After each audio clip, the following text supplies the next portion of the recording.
Vin Scully, along with Ray Scott, ready to bring you all the action of the seventh and deciding game of the 1965 World Series.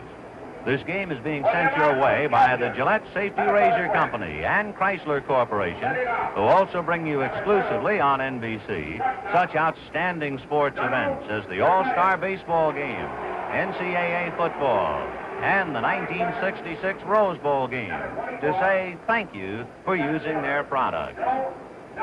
This game is authorized under television rights granted by the Commissioner of Baseball solely for the entertainment of our audience, and any publication, reproduction, or other use of the pictures, descriptions, and accounts of this game without the express written consent of the Commissioner is prohibited. Any commercial or other use of the program, such as by charging admission for its showing, is similarly prohibited unless authorized in writing by the Commissioner. Metropolitan Stadium in Bloomington, Minnesota, the scene of the final game of the 1965 World Series. To refresh your memory, the dimensions: 344 down the left field line, bowling away to 365 in left center, 430 to dead center. A symmetrical ballpark as far as the power alleys are concerned. It goes to 365 in right center, and then down the right field line, favoring a left-hand batter by 10 feet, 330. The field is in excellent condition, the Marine Corps Color Guard assuming their places in center field. Bloomington, Minnesota, and the nearby area, hit by an electrical storm early this morning. In the wee small hours, it poured in Minnesota, but it gave way to bright blue skies, and it looks like weather will not be a problem. The big guessing game is over.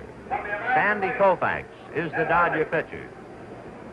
Jim Cott for Minnesota. And to find out manager Walter Alston's reasoning and why he decided on Koufax, here's what the manager had to say. First of all, I think this is one of the toughest decisions I've had to make all year, in the choice between Drysdale and Koufax. I finally decided on Koufax for the simple reason that I think that this club, the Twins, are a little more susceptible to left-handed pitching than they are right-handed. And the fact that I've got Drysdale in the bullpen, if they put their their right-hand hitters in there, and I do have to make a switch, I've made them commit themselves again to go to the left-handed side, and I've still got Peronowski ready to go in case they make the second switch.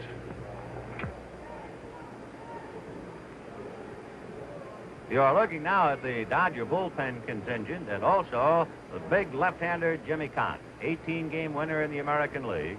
And Cott is 1-1 in this 1965 World Series. For the 18th time in 62 World Series, we go to a seventh game. And to refresh your memory on some of the highlights of yesterday's game, here's a videotape replay. Here is Earl Batty hitting the ground ball to Tracewski. It is kicked for an error. Batty is aboard. No score at the time, if you remember. It was in the fourth inning with nobody out, with Jim Grant and Claude Osteen.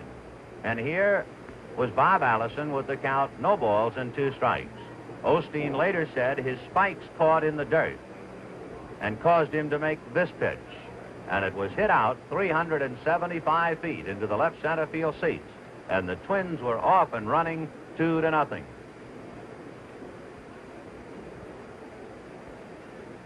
Howie Reed was now the relief pitcher.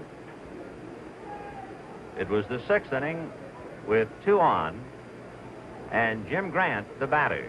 And Grant hit it up into the seats to make it 5-0 Minnesota.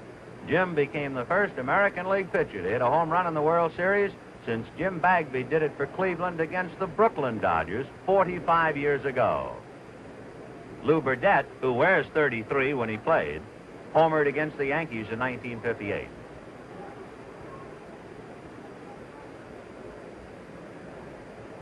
Grant was almost overpowering. The one time he was not was to Ron Fairley, and this was the only Dodger run. It went out at about 400 feet into the Twins' bullpen.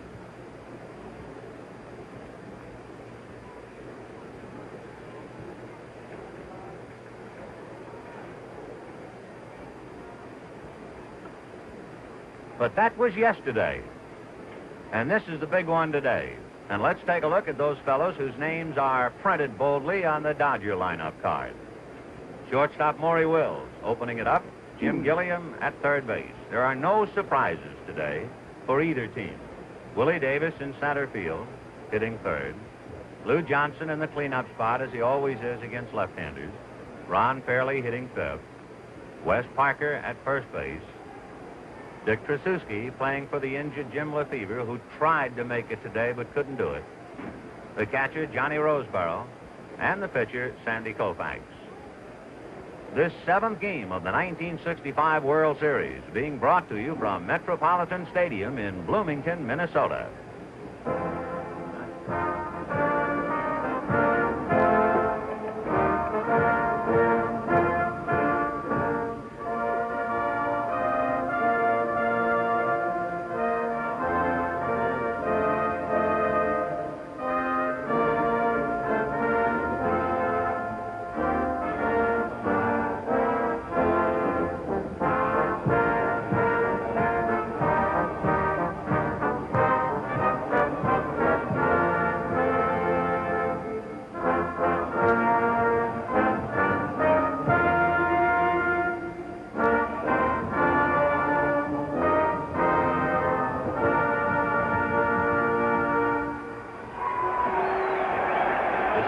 Set for the seventh game of the 1965 World Series.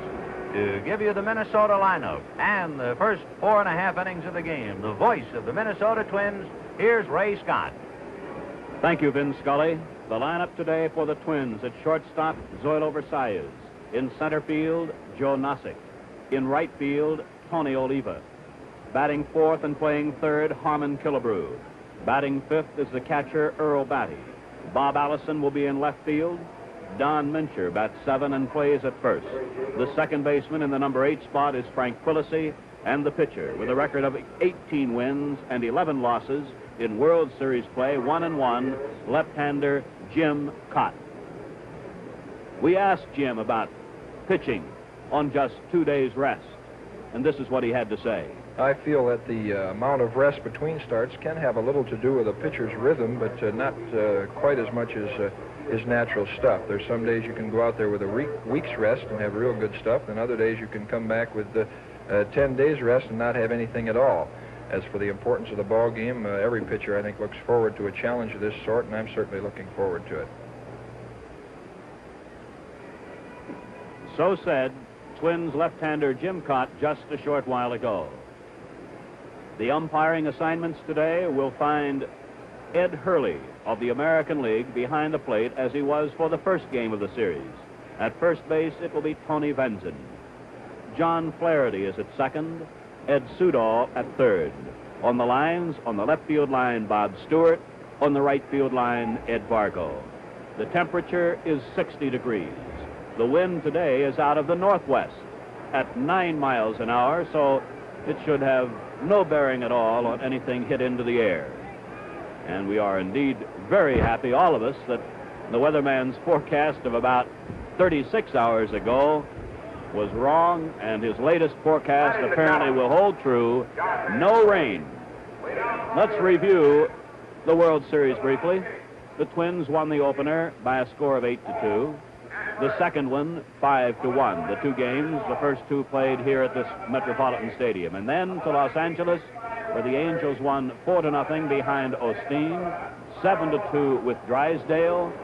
And today's pitchers worked that game. It was won by the Dodgers 7-0. Koufax, the winner, and Cott, the loser. You can always find a lot of unusual things in a World Series. Yesterday, Jim Grant, for example, became the first pitcher to win 2 games in the series, as he won the game 5-1, and has been reviewed for you a moment ago, became the first American League pitcher to hit a home run in a World Series in 45 years. But there are other interesting facets just as well, and we'll tell you about them in a moment. Right now, we pause briefly for station identification.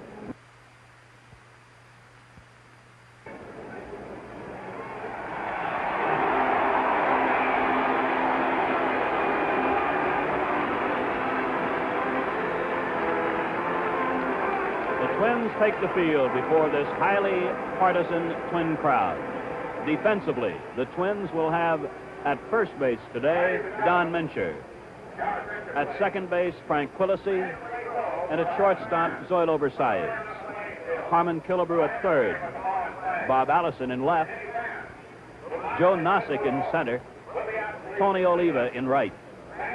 Earl Batty will catch. Jim Cott has yet to make his appearance. The coaches, Danny Ozark at first for the Dodgers. And Preston Gomez is at third.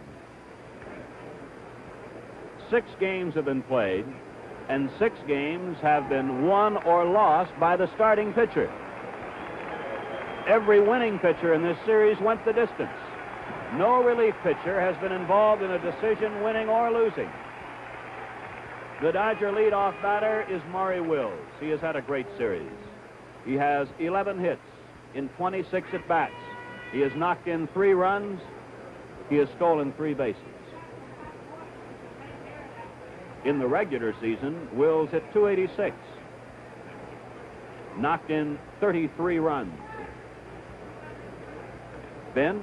We asked Maury Wills as captain to reflect the spirit and the feelings of the Dodgers on this 7th game. Here's what he said. When Tommy Davis broke his leg in May, we knew that it would be a tough season ahead for us. We had to scratch for everything. Regardless of how the game comes out today, I feel that every player on the club should be proud of the season that we have had.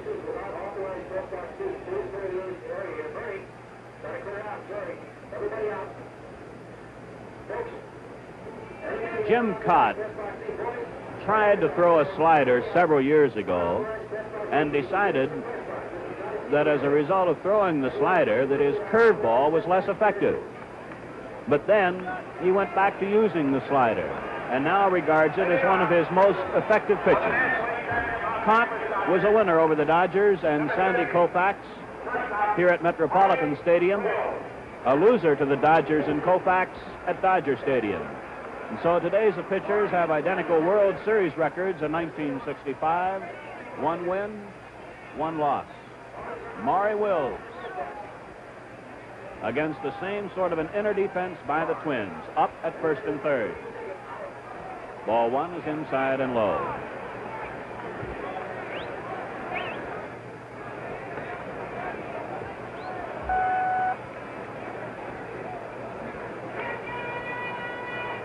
Wills, with 11 hits, has a World Series record of most hits in a 7-game series within reach. Ball 2.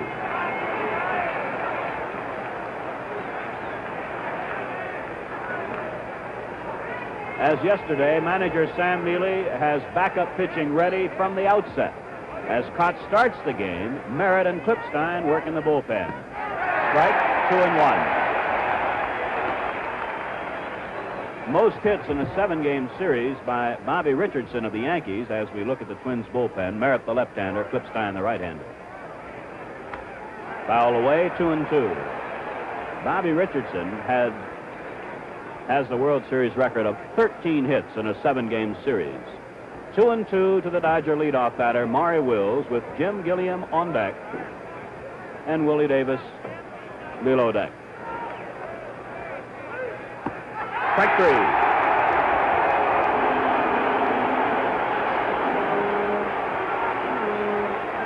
Cott gets a strikeout with the fastball.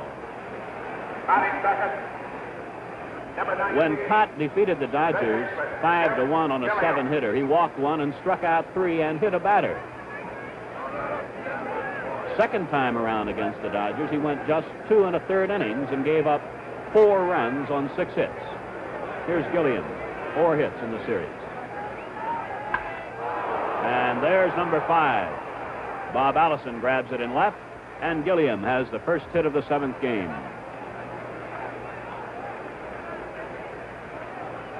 The center fielder, Willie Davis, comes to the plate. Number 3, center 6 fielder, hits in series play, Davis. whereas Gilliam hit .280 in the regular season. Davis hit .238. The Dodger center fielder, like Wills, has stolen 3 bases in the series. Slow curve, strike 1.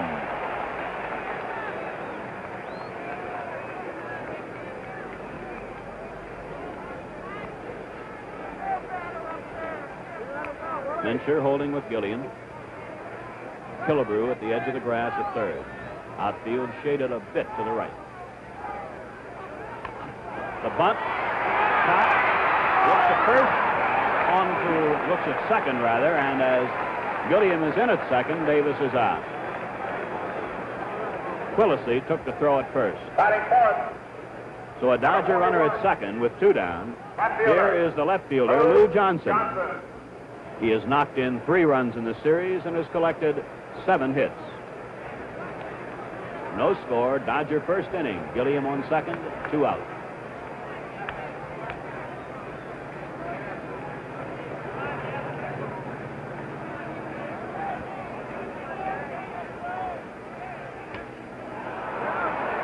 Oliva, long way, but he makes the catch and holds on to the ball. So at the end of the first half inning, the score, the Dodgers nothing, the Twins coming to bat.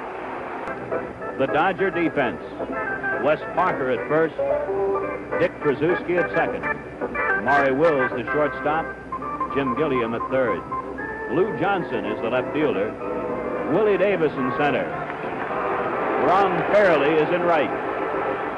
John Roseboro is the Dodger catcher. And on the mound, 1-1 in World Series play for 1965, Sandy Koufax. The Twin coaches, Jim Lemon at first, Billy Martin at third.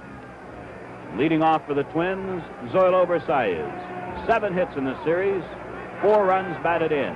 He has a home run to his credit. He knocked in all 4 runs in the first game of the series. For a ball.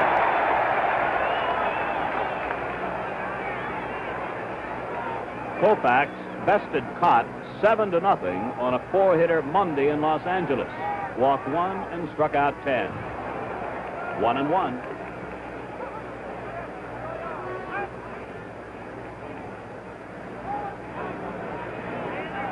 Versalles, Nossick, and Oliva, the first 3 in the Twins' batting order.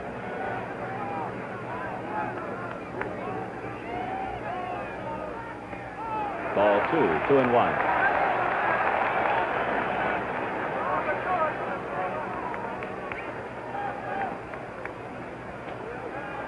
No score as the Twins bat in the first inning.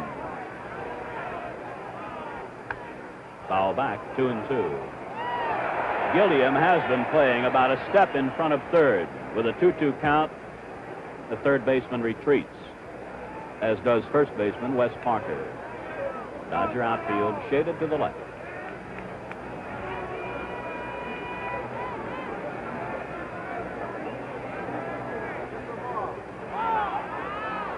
Examination of the ball by Ed Hurley.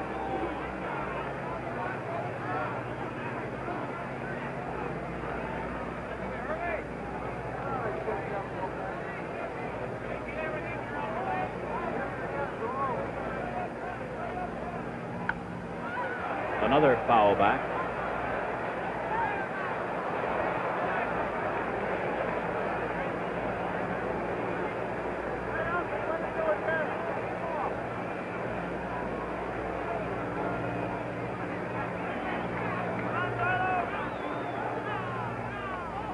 Strikeout.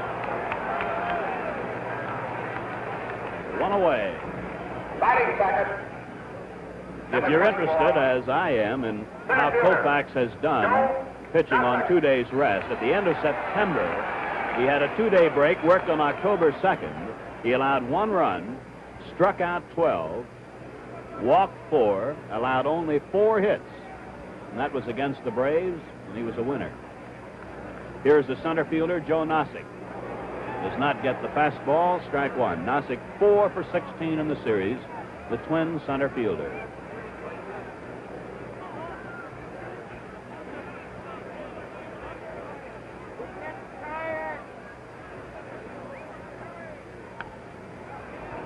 Fouled back, strike 2.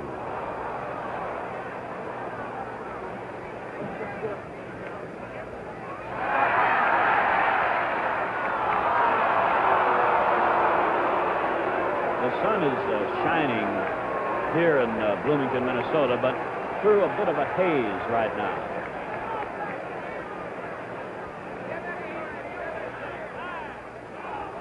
Breaking ball low, ball 1, 1-2.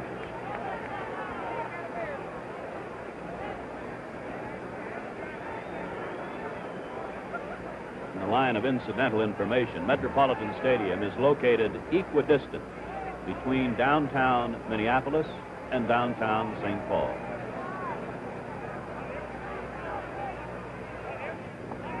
Ball 2, 2-2.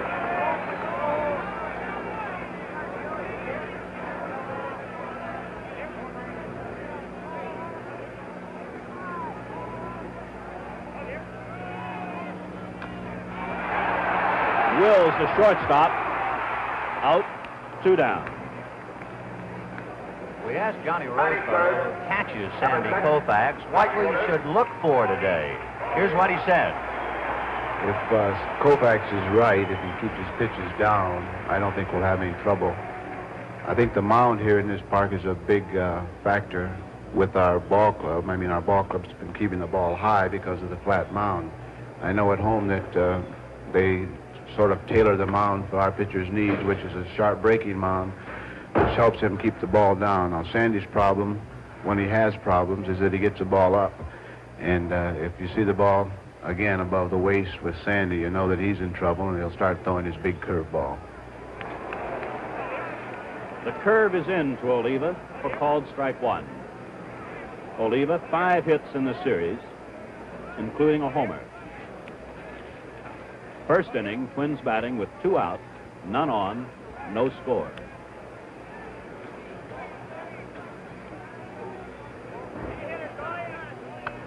Fouled away, strike 2.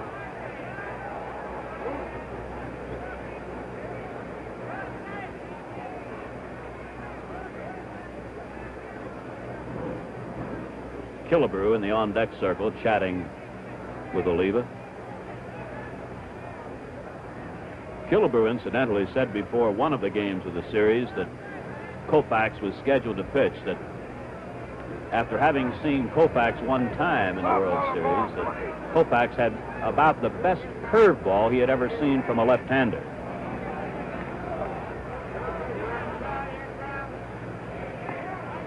High and inside, ball 1.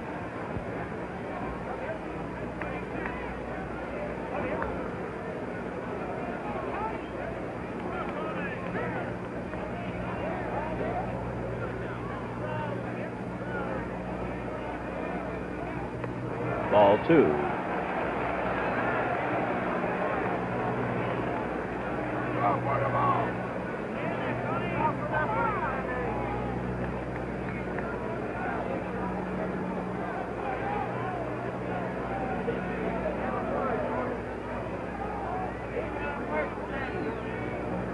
For the second day running, Oliva is not wearing the glove on the right hand. Trying to recall, I don't think he's thrown a bat yet in World Series play. 3-2. Oliva will undergo surgery for the, I think it's the right term, removal of a bone chip in the middle finger of his right hand shortly after the end of the series.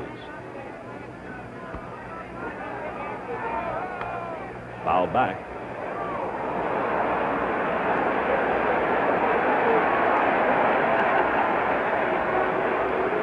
The reason for the applause, a gentleman with a fishnet. A la Earl Gillespie caught the foul ball. I think Earl was one of the first of the broadcasters to popularize the grabbing of foul balls. And Harry Carey. Ball 4.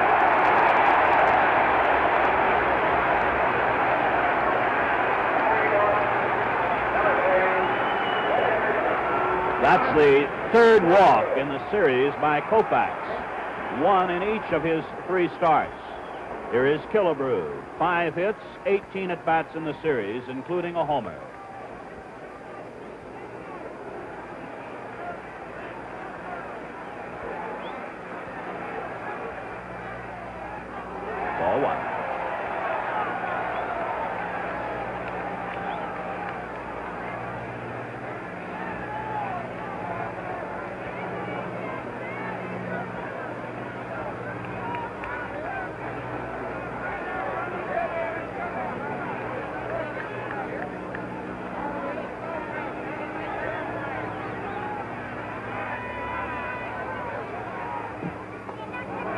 2. The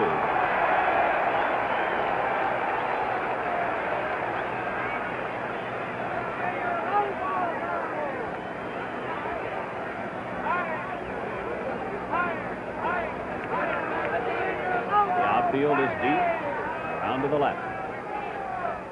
Ball 3.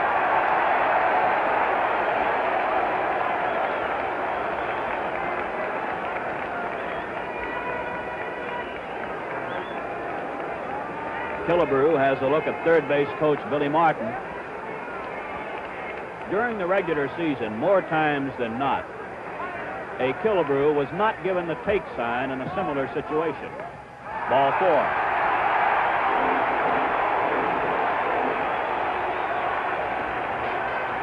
In regular season play, Koufax was the #1 worker, 336 innings. And to give you an idea as to his remarkable control and ratio of walks versus strikeouts, 71 walks versus 382 strikeouts. Don Drysdale starts to heat up in the Dodger bullpen. Batting center, number 10, catcher, Earl Batty. Earl Batty comes to the plate. Earl has had 3 hits in 21 at-bats, including what would ordinarily have been a single, but a ball which skipped away from Dodger outfielders yesterday and went for a triple. 2 on, 2 out, first inning, no score. Dodger outfield is straight away. Strike. Oliva is on second. Killebrew is on first.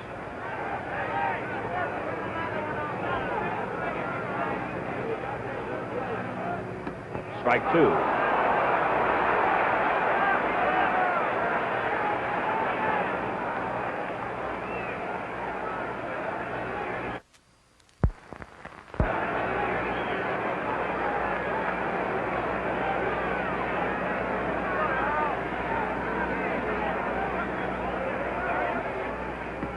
Ball outside.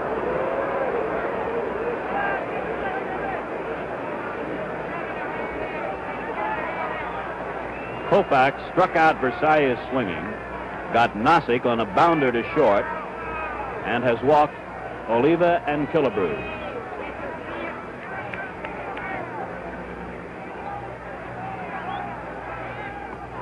Strikeout. So the Twins are retired, and at the end of the first inning, the score is the Dodgers nothing and the Twins nothing. We asked Ron Fairley his thoughts just prior to the 7th game of the World Series. Here's what he said. Well, playing in a World Series is certainly a tremendous thrill for anyone, and now that we're in the 7th ball game, I can look back over the season and say that both clubs have had great years, and regardless of the outcome of the series, I know that personally I'm tremendously proud of this ball club. We've got a bunch of great men on this ball club, and it's certainly a pleasure playing with them. As far as Jim Cott is concerned, he's a fine pitcher. He's capable of getting you out with ease. Although this year, I'd have to say that in this series, that I'm going to go up there and battle him and give him 100%. There are an awful lot of off days coming up after today. Ron Fairley taking ball 1 low and outside. Fairley's had an outstanding series. 10 for 25, and my arithmetic tells me that's a 400 batting average.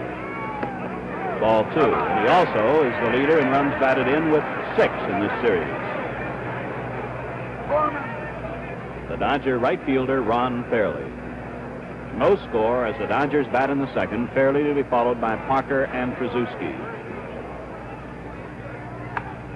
Check swing foul away, ball 2, strike 1. This 1965 World Series game is being brought to you live and in color, exclusively on NBC.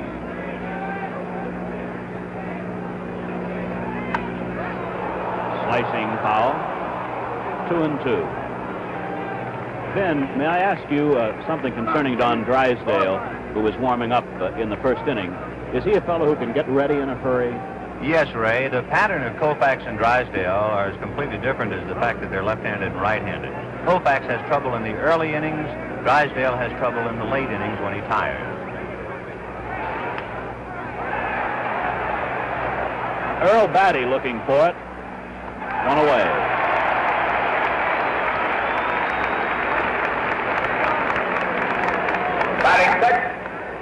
As Wes Parker comes to the plate, the Dodger first baseman, I was just thinking a little while ago, and I'm sure that many of you fans have thought about it too. Two teams are in the 7th game of a World Series, and both of them were almost unanimously ignored as far as any of the experts were concerned in picking probable pennant winners in '65. And not only that, both came off 6th place finishes in 1964. So whatever the outcome of this 7th game, these teams have done much better than their greatest fans thought they would. Don Mincher chasing the foul pop-up. 2 down. There is no score here in the top half of the 2nd inning. Number 44, second baseman. With 2 out and none on, here is Dick Trzaskowski. The Dodgers' second baseman has collected 2 hits in the series.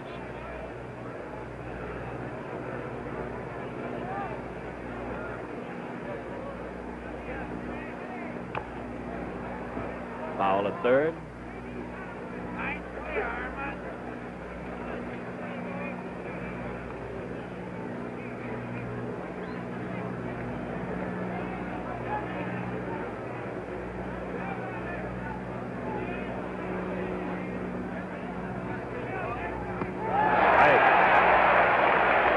The Twins pitcher, Jim Cott, is a broadcaster, and not just as a hobby, professionally.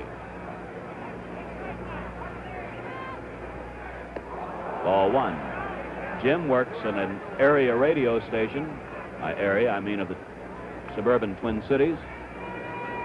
He not only broadcasts sports, but he also broadcasts news, does a few disc jockey shows. Strike 3. So at the end of an inning and a half, the score is the Dodgers nothing and the Twins nothing.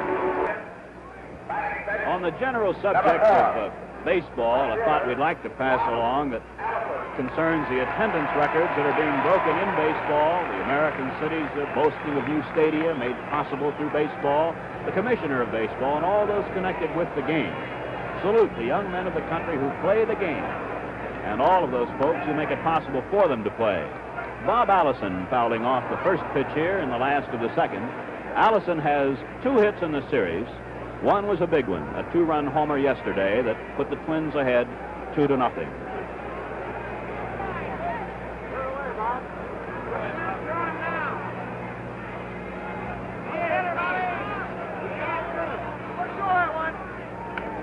Check swing foul away, strike 2. Allison will be followed by Don Mincher and Frank Quillisi.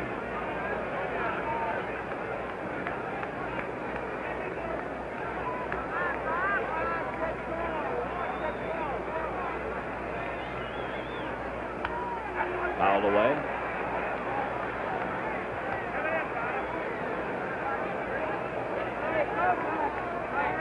The total paid attendance in the series so far, 313,730.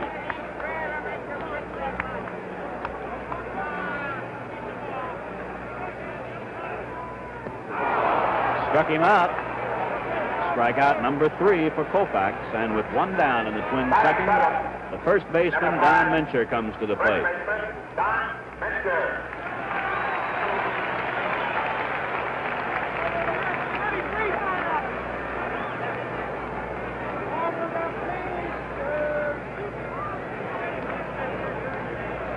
Mincher's had 3 hits, including a homer.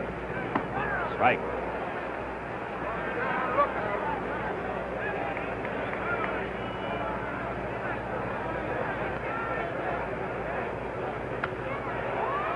Wide of third, Gilliam, Wills, Johnson giving chase, but it's just beyond their reach.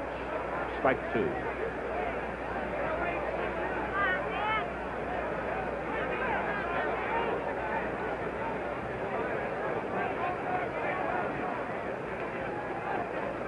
Only very light shadows are being cast right now as the overcast is a bit heavier than it was at the start of the game.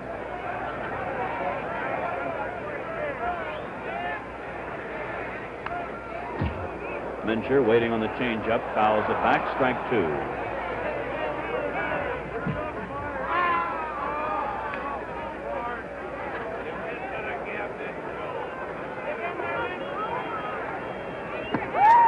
Just below the knees, 1-2.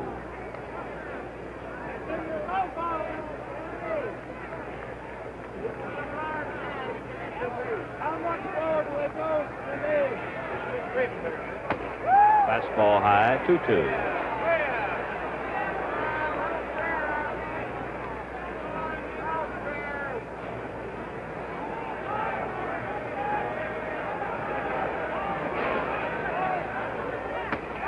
Strike 3.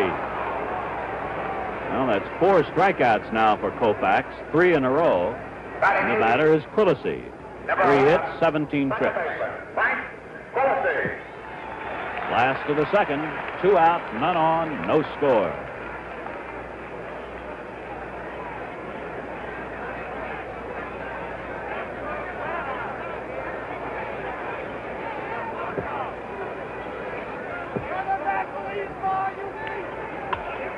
Pop-up. Maury Wills calling. 1-2-3 inning. And so at the end of the second inning, the score is the Dodgers nothing and the Twins nothing. The duel of left-handers here in the 7th game of the series. The Dodgers had a mild threat in the first inning with 2 out and a runner on second. Lou Johnson's fly ball into shallow right was gathered in by Oliva on a tumbling catch to choke off that threat. Koufax walked 2 Twins in the first inning with 2 out, but struck out Batty to choke off that Twins scoring opportunity. And for the Dodgers, it's catcher John Roseboro leading off the 3rd inning, to be followed by Koufax, the pitcher, and Wills, the shortstop. Roseboro's had 5 hits in the series. He has knocked in 3 runs. Oliva, fair ball. Roseboro trying for 2, and the throw cut off. A leadoff double in the 3rd inning by Roseboro.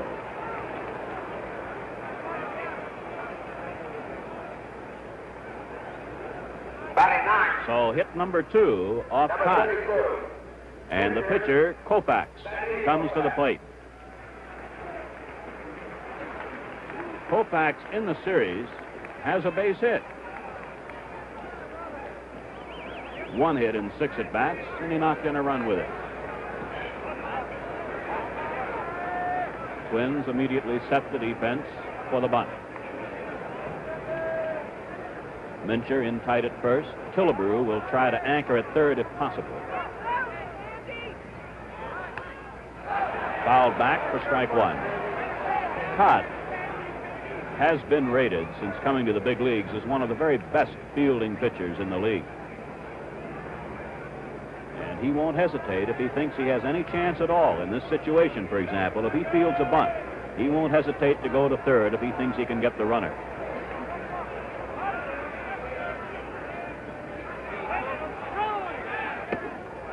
One and one. Koufax giving no indication that time that he was going to bunt. And there'll be a check of signs after every pitch with third base coach Preston Gomez. Versailles holding Roseboro close at second. No outs here in the Dodger 3rd. Crowd quiet. Outside, ball 2.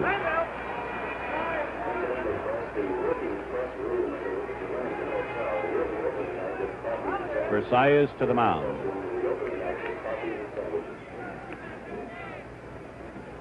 Twins playing the center fielder Nossick shallow, the right fielder Oliva shallow.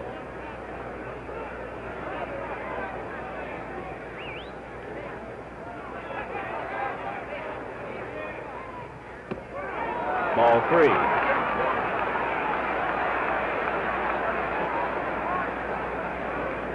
Ball 3 and strike 1 to Koufax. Roseboro leading at second.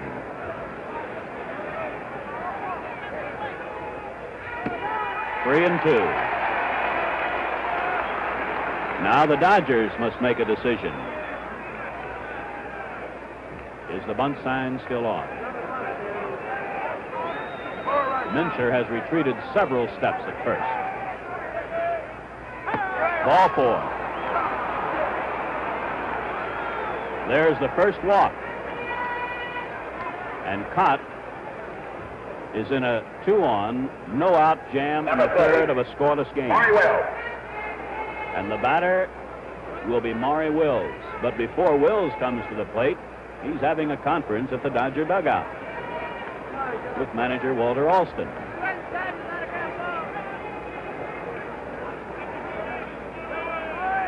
The Twins, meanwhile, have warm-up activity in the bullpen. Wills, first time up, was called out on strikes. See where Versailles, the shortstop, is? Wills has a lot of space on the left side of the infield. Foul. Killebrew slipped as he went for that ball, but it was foul for strike 1. Back to second, Roseboro. There's Al Worthington starting to throw in the Twins bullpen. He was the Twins' top reliever in the regular season.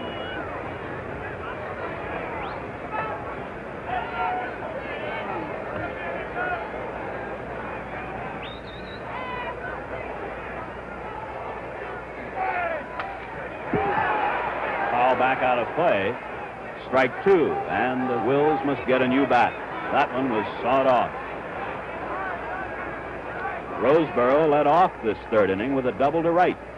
Koufax, up to sacrifice, wound up with a walk. And with no outs, a strike 2 count to Maury Wills.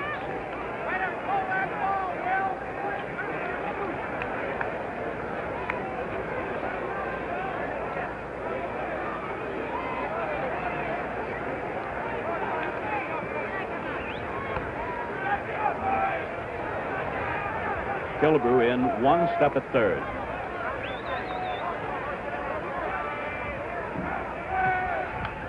Foul back.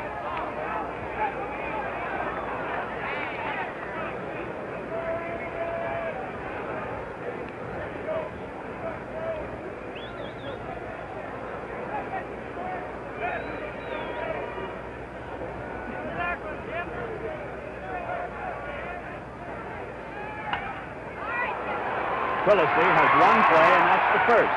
One away, and the runners move up.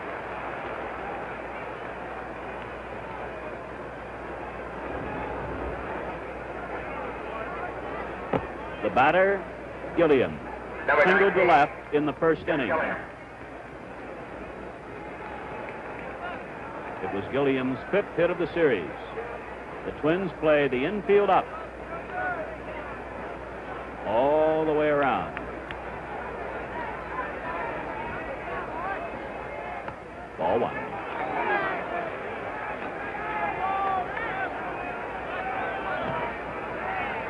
This is Jim Gilliam's 6th World Series.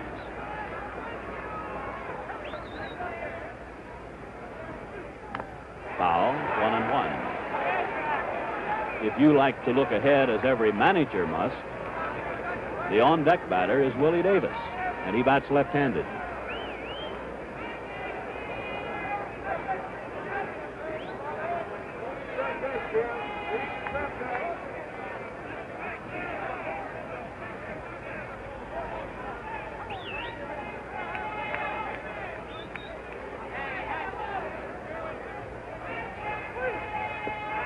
Low in the breaking ball. Good stop by Batty. Ball 2, strike 1. Worthington has been joined by the left-hander Jim Merritt in the Twins bullpen.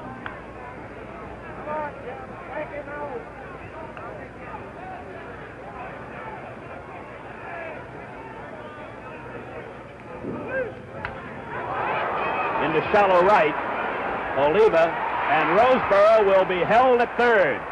And the ball gets beyond Batty, but Cott is there to back it up. 2 down.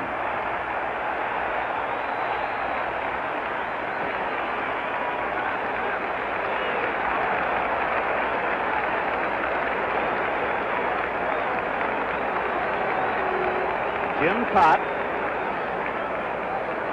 doing what every alert pitcher does in a situation like that. Number 3. Back up the catcher. And so the Dodger runners are at second and third, but now with 2 down. And here's Willie Davis.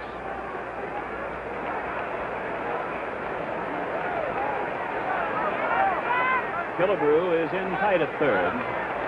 Quillisi cheating up several steps at second. Everything else normal. Foul at first, strike 1. No score. The Dodgers with runners at second and third, 2 out, 3rd inning.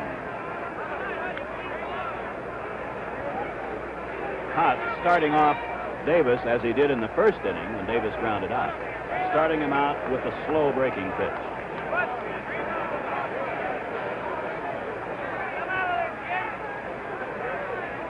Time called by the plate umpire.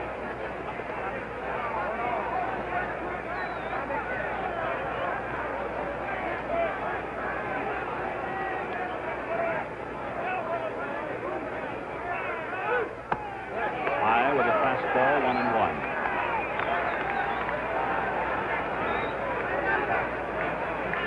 Koufax on second. Roseboro on third.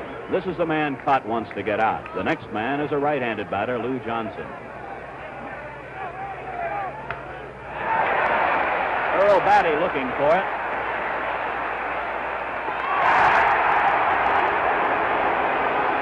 And so, at the end of 2.5 innings, the score.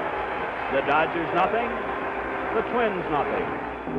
This Sunday, NBC will present 3 regional American Football League games. The Buffalo Bills will face the Kansas City Chiefs. The San Diego Chargers will meet the Boston Patriots, and the Denver Broncos and the Houston Oilers meet at Denver. That's AFL football live, mostly in color, and exclusively on NBC. Check your local listings for the game and time in your city. Jim Cott starts it off with the Twins in the 3rd inning. Cott, like Koufax, has 1 hit in the series. Cott, here's a single, knocked in 2 runs. Takes a strike from Koufax. Cott to be followed by Versailles and Nossig. High, 1-1. Cott is very fast, is used many times as a pinch runner by manager Sam Mealy of the Twins, and he likes to bunt for a base hit. Strike 2.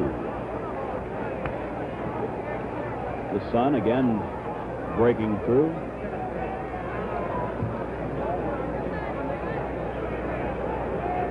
.60 degrees at game time, so it should be up around 65 before the mid-innings.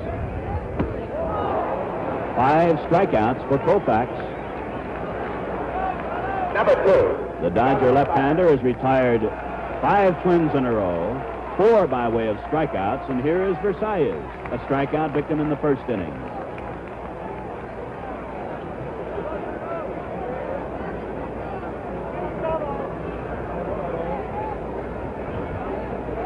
Twins still looking for their first hit. Had 2 on in the 1st inning when Koufax walked Oliva and Killebrew with 2 out. Foul back, strike 1.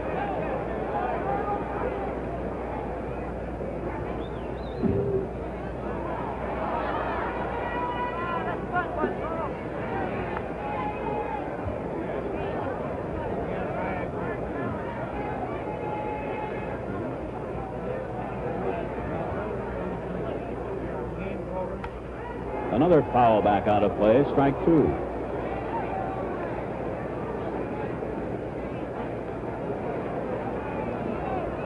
Koufax so far has not been relying as much on the curveball, to my way of thinking, as he did his last time out.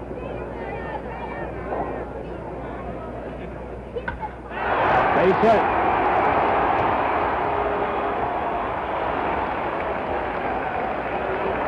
Sandy, I think, got that one up where he didn't want to get it. And the Twins have hit number 1. With 1 away, here is Nossig. Grounded out short the first in the 1st inning. I think Sandy tried to turn that one over, but nothing happened. Nossic's had 4 hits in the series.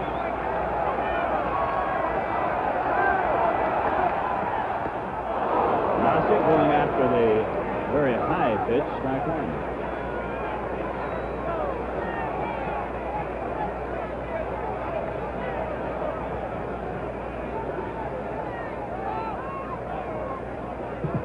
For the second time in the game, Don Drysdale is up in the Dodger bullpen.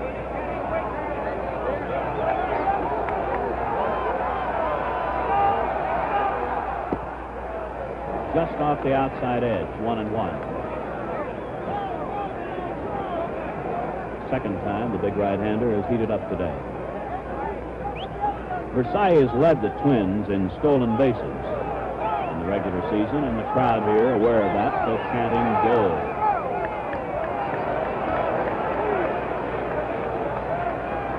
Versailles has had 26 stolen bases in the season. Runner going.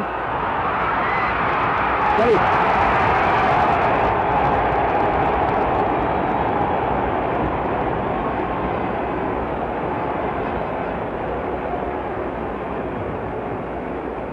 Look at it again.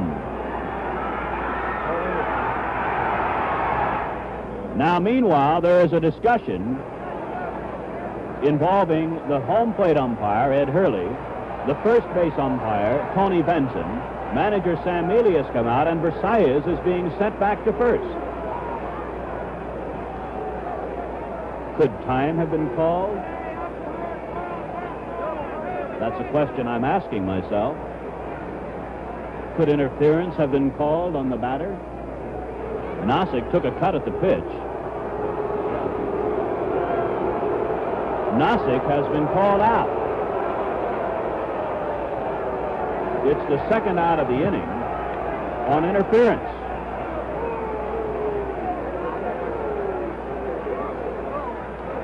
It's a putout credited to the catcher in baseball's scoring rules.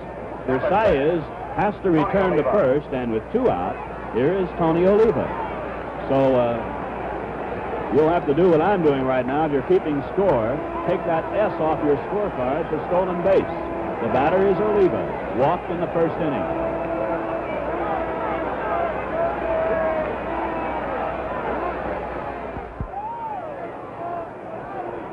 The pitch to Nossic was high and outside, and he went across the plate in the process of protecting the runner, and in the process was called for interference.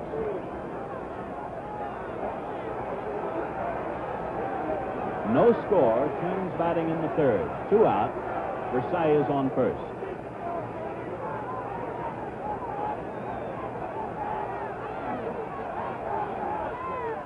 Foul back, strike one.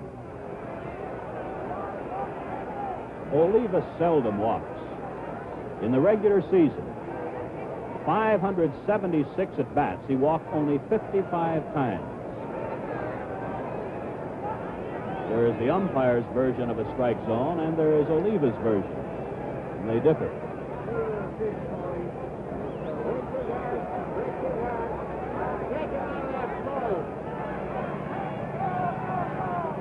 If a pitcher were to take great pride in his control, he should have an opposing team of batsmen made up of all Olivas and Willie Davises. Willie Davis in the regular season, 14 walks and 558 at-bats.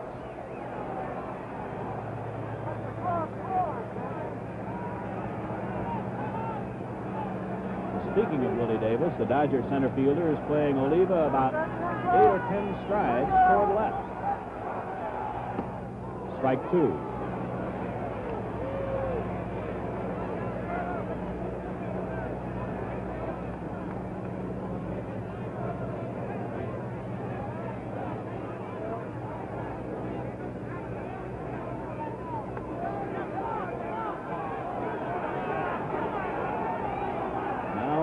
Billy Martin has something to say, the Twins' third base coach, to the plate umpire Ed Hurley and manager Sam Mealy.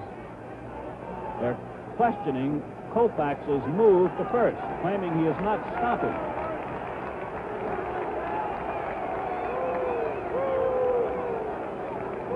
And come to think of it, This has been a rhubarb-free World Series. I can recall several plays at second base involving an attempted steal, one with Lou Johnson of the Dodgers, one with Sandy Valdespino of the Twins, but other than that and the several discussions today, it's been free of any heated arguments. Runner going, strikeout for Koufax, his 6th. And so at the end of the 3rd inning, the score, the Dodgers nothing and the Twins nothing. As we watch the best players in the game, we'd like to give a thought to the training grounds from where future major leaguers will come. And I guess there is no single training ground. Because of that, baseball must see to it that it contributes to the rapid growth which the game right now enjoys. And this is a responsibility which professional baseball in this country welcomes and respects. The announcement has been made to the crowd here as to the reason for Nossick being called out. And as you might expect, some scattered boos are directed generally toward the PA announcer and the umpire. In the Dodger 4th of this scoreless game, Lou Johnson is first man up. Ball 1. Johnson sent a fly ball into shallow right in the 1st inning with a runner on 2nd and 2 out. And Tony Oliva grabbed it on a tumbling catch.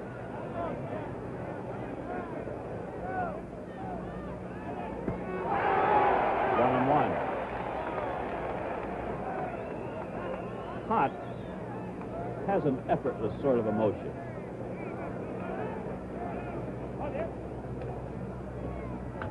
Uh-oh. Near the foul pole. Home run.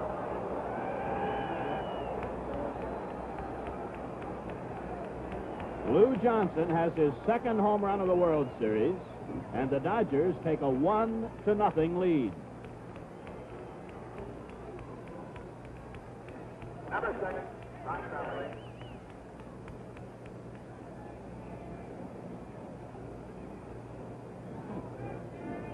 Ron Fairley comes to the plate, fouled out to the catcher in the 2nd inning. Hit number 3 off Tot, and the Dodgers have a 1-0 lead.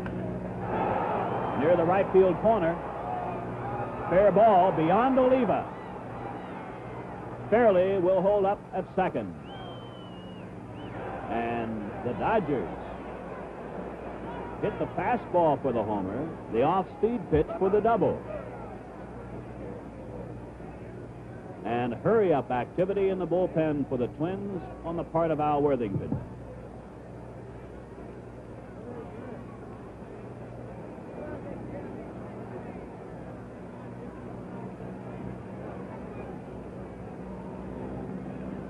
Walter Alston again has had a conference with one of his batters, this time with Wes Parker. The home run by Johnson, we are now told, actually hit the foul pole. Parker fouled out to Mincher, the first baseman, in the 2nd inning. The Dodgers could well be bunting. The Twins expect it. Fair ball over Mincher. Fairly around 3rd as the ball is fumbled by Oliva, and now Parker goes to 2nd. It's 2-0. With Mincher up, a routine hopper goes for a base hit, and an error is charged to Oliva, allowing Parker to go to 2nd. Parker gets an RBI, however, his 2nd of the series. Oliva appeared to catch his spikes in the turf as the ball fell behind him. Parker, noting it, immediately went to 2nd. So the Dodgers lead by 2-0. Harmon Killebrew talking with Tot.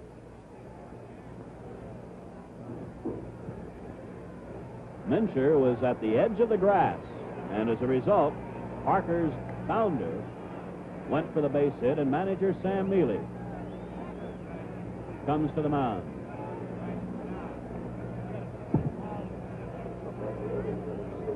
On only one occasion in this series did the team that scored first not win. That was in the 1st game when Ron Fairley homered, but the Twins went on to win the game. Since then, The team that scored first held on to win. And this will be all for Jim Cott. The Twins lefty goes 3 innings plus. No outs here in the 4th inning. Gives up 5 hits. 3 in a row here in the 4th inning. He walked 1 and struck out 2. Number 15, Alan Worthington.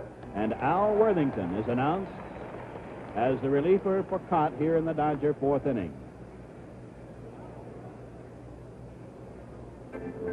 This will be the veteran right-hander's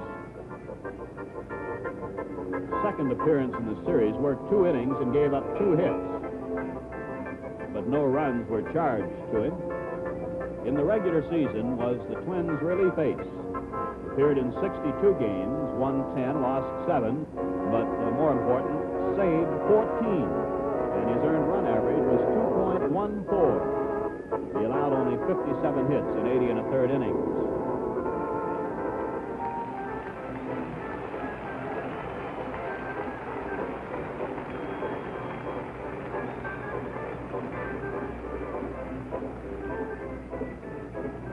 For those of you who might have taken your eye off your screen when Lou Johnson was up, it looked like he hit a low fastball. And it apparently hit the powerful glancing blow. And, of course, was a home run. So now Worthington comes on with the Dodgers leading 2-0. No outs in the 4th inning. The batter will be Trzaskowski, struck out in the 2nd.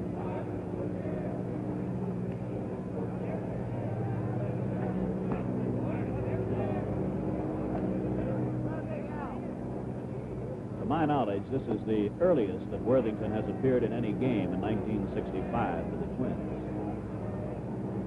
But there are others available.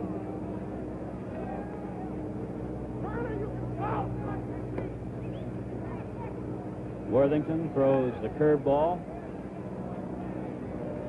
His fastball is actually a slider. He does not throw a straight ball, as they say. It's a natural slider, and he likes, in a situation like this, to sidearm the right-handed batter and try to hit that inside corner with the breaking ball. Again, the Twins are expecting a bunt.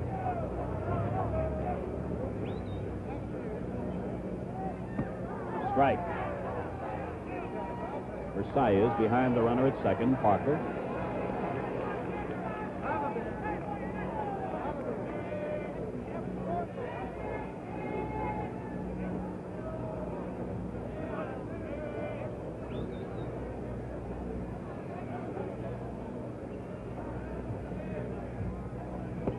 Low, 1-1. Worthington on occasion throws the knuckler, but it's not a bread and butter pitch for him.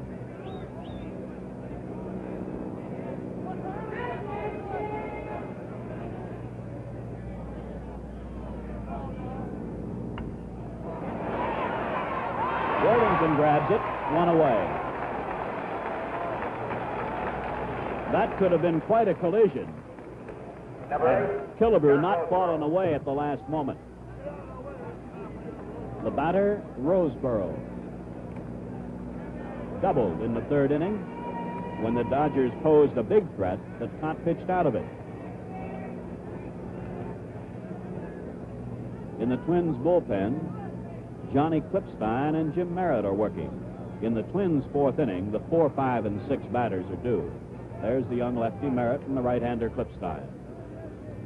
1 out and a Dodger runner at second. Low, ball 1. On deck is Koufax. Dodgers leading 2-0. This is the 4th inning.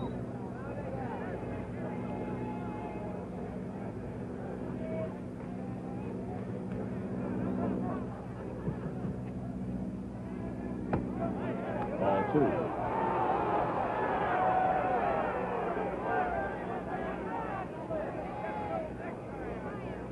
Roseboro has 6 hits in the series.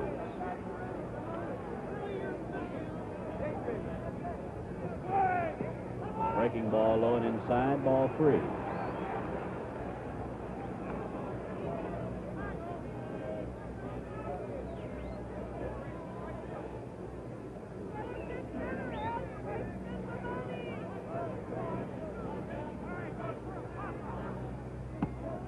ball four. Runners first and second. One out. And the batter is Number Wills. 32, Sandy Koufax. I beg your pardon. The batter is Koufax, with Wills moving to the on-deck circle. Now Koufax up to bunt in the third with Roseboro in second. Wound up with a walk.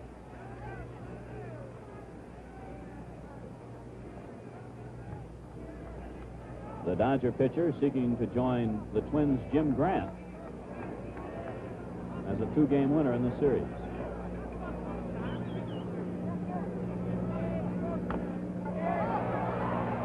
Worthington will go to first. Out there, the runners move up, two down. Number 30. And now, Maury Wills. Wills called out on strikes in the first inning, grounded out second to first in the third, batting right-handed against the left-hander Cott. 2-0 lead for the Dodgers here in the fourth inning.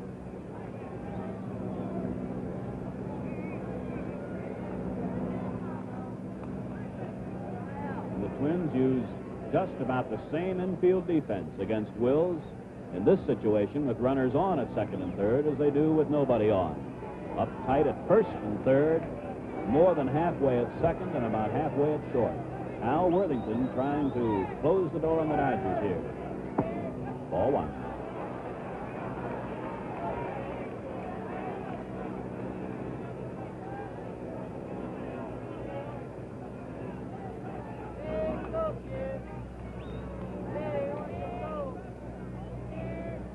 Nosick is playing shallow center and Allison shallow left. Foul off the breaking ball. 1-1. With Krasuski in the Dodger lineup at second instead of Lefevre, only 3/4 of the Dodger infield are switch hitters.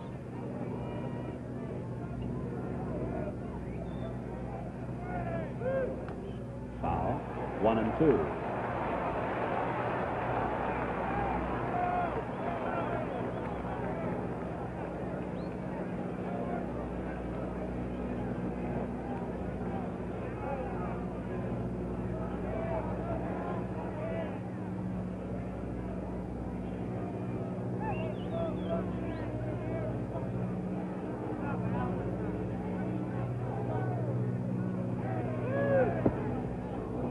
Two and two, missing low and inside.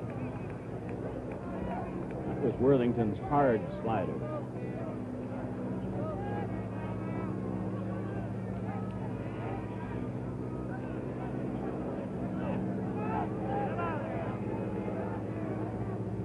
Worthington wants a new ball.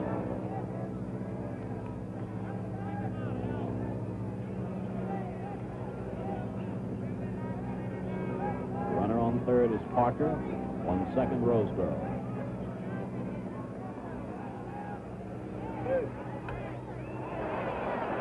Killebrew in foul territory.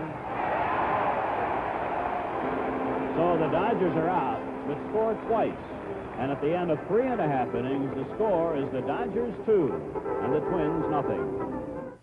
Dean Martin welcomes this All-Star cast tonight at 10, 9 Central Time. George Goebel, Earl Bailey, the Serendipity Singers, and Dino, Desi, and Billy. The Dean Martin Show tonight in color on NBC. In the last of the fourth inning, for the Twins, Harmon Killebrew, Earl Batty, Bob Allison, as the Dodgers lead 2-0, Sandy Koufax on a one-hitter. Ball one. Killebrew walked in the first inning.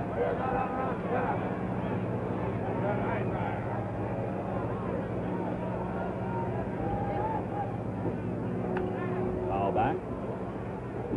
1-1. Killebrew has walked 6 times in the series, more than any other player.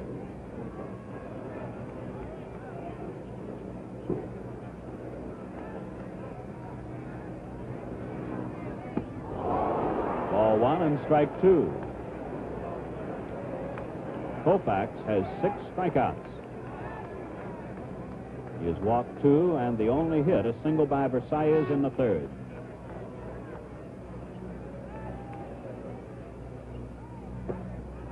Low, 2-2.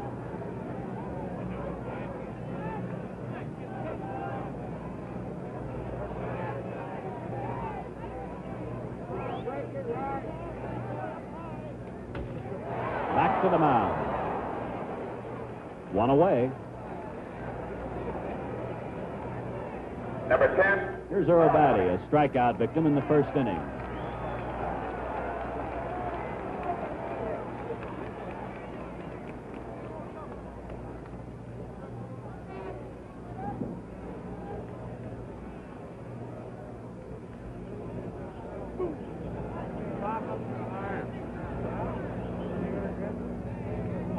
Outside, ball 1. Koufax struck out 2 in the first, 2 in the second, 2 in the third. 1-1.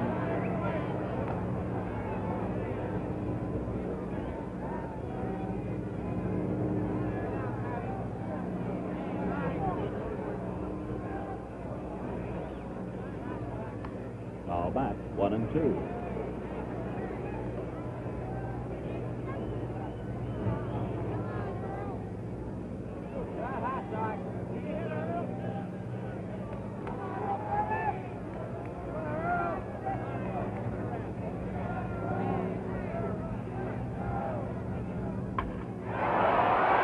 Center fielder Willie Davis, 2 down. Number 4. Allison went down swinging in the second inning.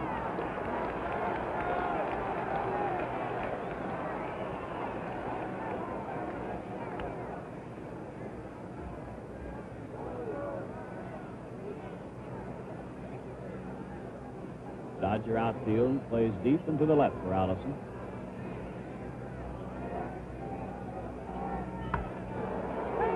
Gilliam, a good play behind third. 1-2-3 inning. So at the end of the fourth inning, the score is the Dodgers 2 and the Twins nothing. Jim Gilliam is the veteran player on the field. We asked him his feelings about the deciding game of the World Series.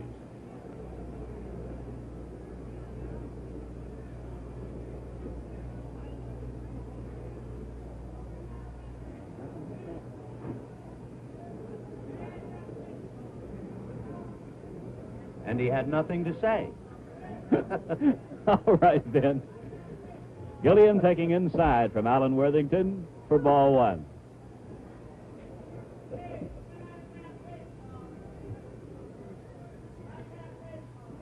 Strike, 1-1.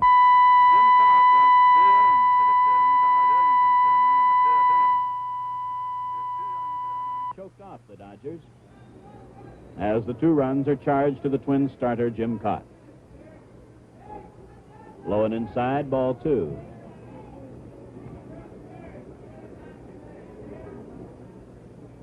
The Dodgers with 5 hits, the Twins with 1.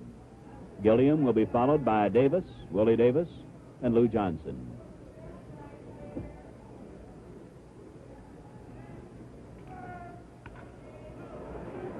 Big hop for the second baseman, Phillips, 1 away.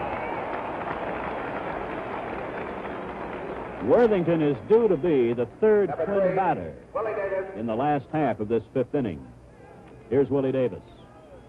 Hitless and 2 at-bats.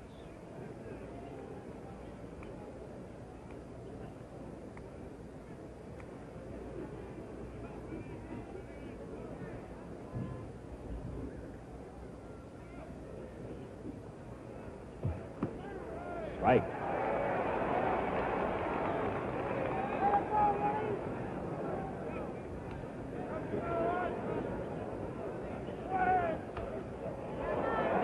Killebrew near the Dodger dugout. 2 down in the Dodger 5th inning. Number 41. The batter now is Lou Johnson. Retired on a fine running catch on his fly ball into shallow right in the first by Oliva. And leading off the 4th inning, hit a drive deep to left that glanced off the foul pole for a home run, his second of the series. He and Ron Fairley are the only players with 2 home runs. Just inside, ball 1.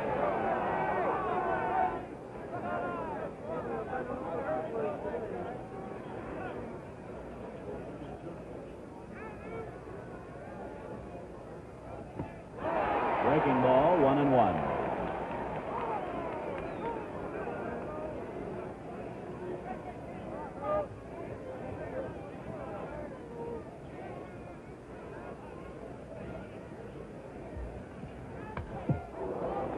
Foul to left, 1-2. Johnson homered 12 times in the regular season, knocked in 58 runs. In the series, 8 hits, 4 runs batted in. Into right center, Oliva.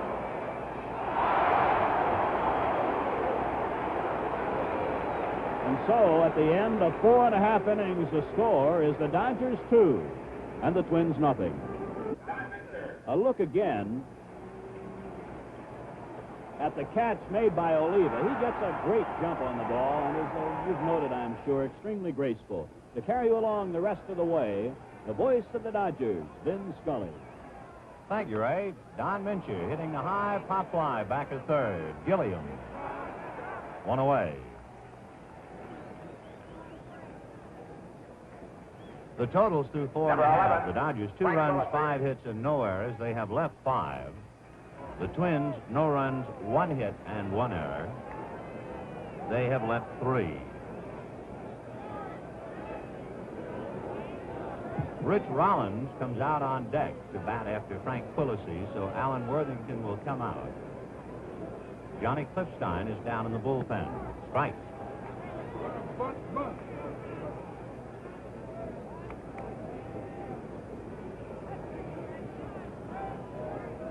Quillisi popped to short in the second inning. Frank 0 for 1. 1-1.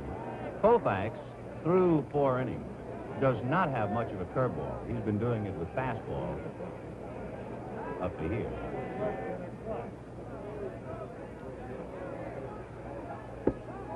Fastball missed.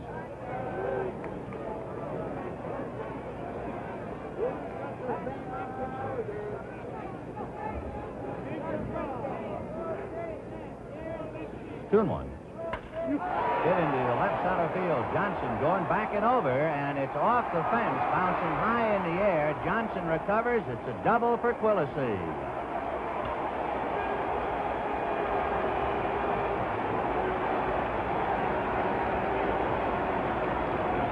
Frank Quillisi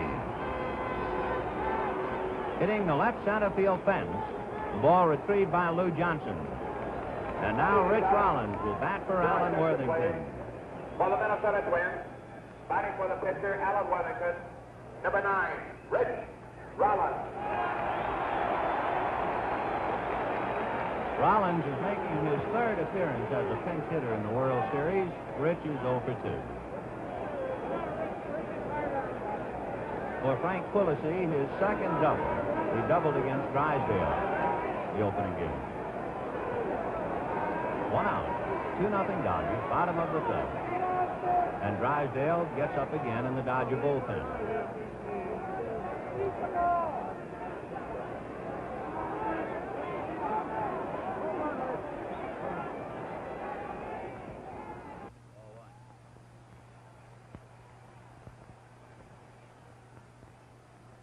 There's Drysdale.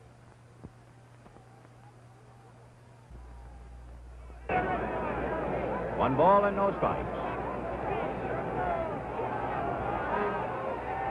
Ball 2.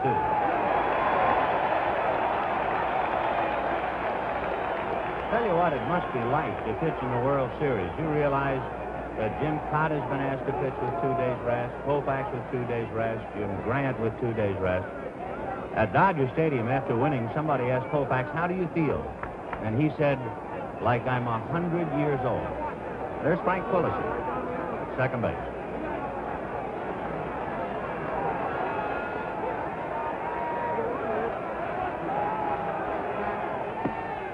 Right.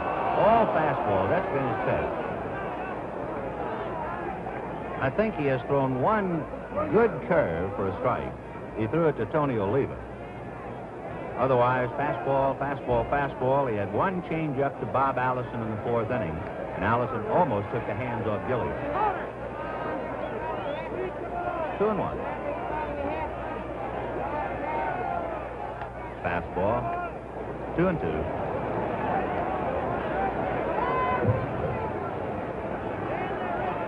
One out, bottom of the fifth. 2-0 Dodgers. Rich Rollins batting for Alan Worthington, who worked 2 innings. Walked 1, did not allow a hit.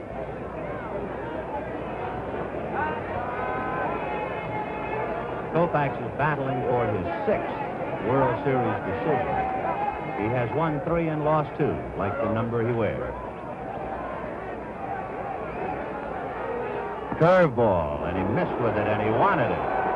That's the first curve he's thrown in quite some time, and oh, did he want it. Okay, 3-2.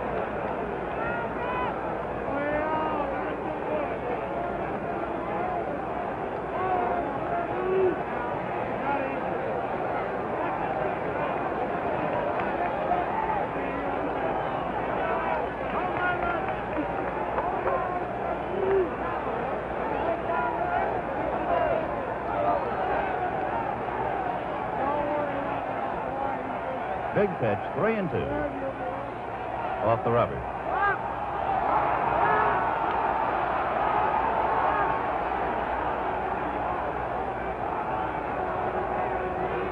Another big crowd.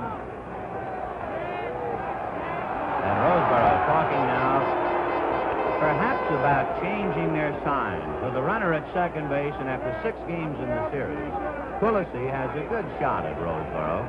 And sometimes they might very well switch signs right here and now. If Wills comes in from shortstop, I'd be almost sure they're switching signs. If he stays where he is, then no.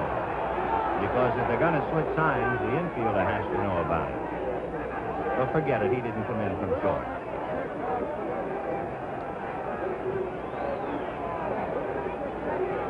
The largest crowd of the series at Metropolitan Stadium here today, 50,596. 3-2 to Rick Rollins. 1 out. Quillisi at second. Ball 4.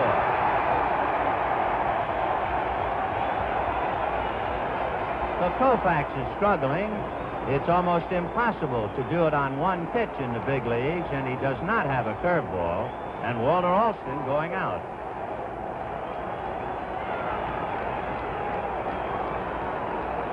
That is the 3rd walk issued by Koufax. He walked 2 in the first inning. Jim Cott appeared to have pretty good stuff, but his control was off. Koufax appears to have only the fastball. Tough customer coming up with 2 on and 1 out. Zoilo Versailles, who struck out and singled. Versailles with 8 hits has been the big man in the Minnesota attack.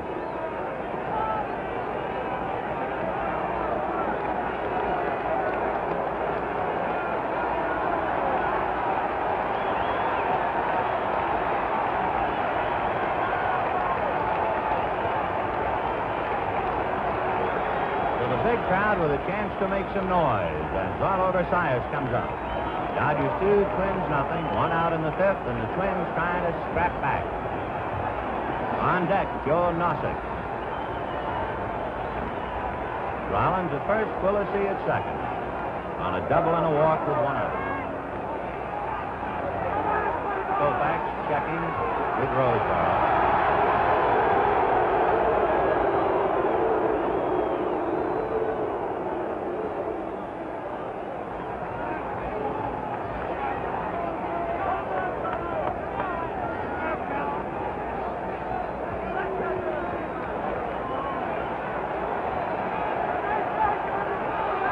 Gilliam guarding the line to cut down the chance of the extra base hit at third. Fastball, and he chased it. 0-1.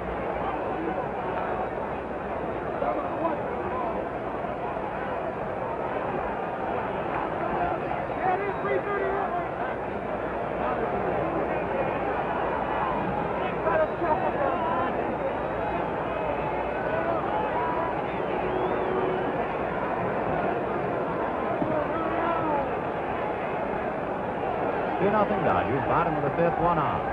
The Twins with Frank Quillisi at second, Rich Rollins at first, and the count 0-1 to Zoilo Versailles. Fastball,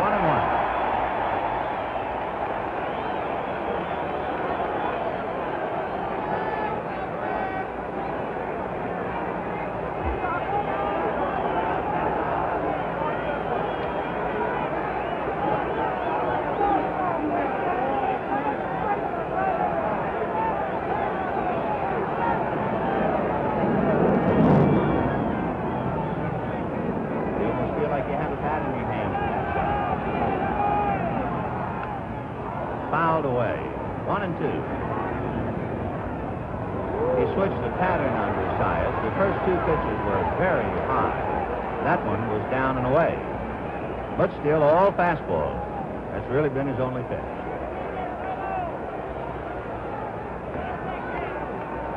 Drysdale is pitching a ball game back of it, and you can bet that they are counting Drysdale's pitches in the bullpen. 1-2.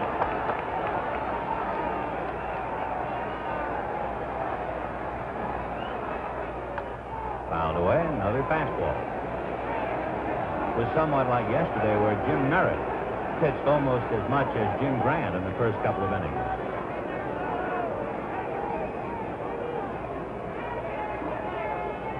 The Twins, when they took batting practice today, had a left-hander by the name of Sandy on the mound. Only his last name was Valdeспino. Yep, he pitched batting practice. 1-2.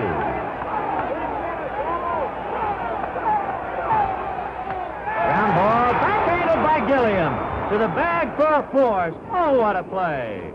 And that would have been a double and at least one run batted in, and we had better take another look at that one. Gilliam was guarding the line to cut down the chance of the extra base hit, and it turned out to be the play. Here it comes.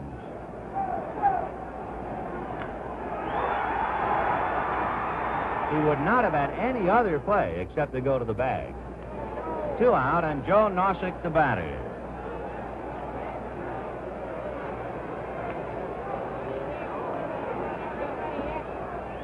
Ball 1, and he pressed that time.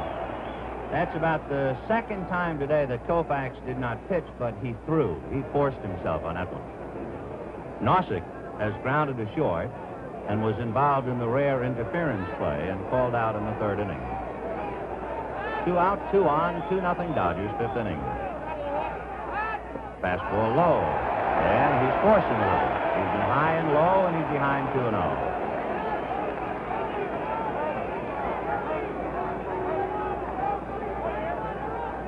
Koufax extremely fortunate on that fine play by Gilliam to prevent a run, and it would have certainly put runners at second and third. Maybe even scored both of them. 2-0. Fastball hit to Wills, short way to Tracewski, and they're out of it. No runs, 1 hit, 2 left, and at the end of 5, Dodgers 2, Twins nothing. This 1965 World Series game is being brought to you live and in color exclusively on NBC. Number 27, Johnny Clipstein comes out of the Minnesota bullpen.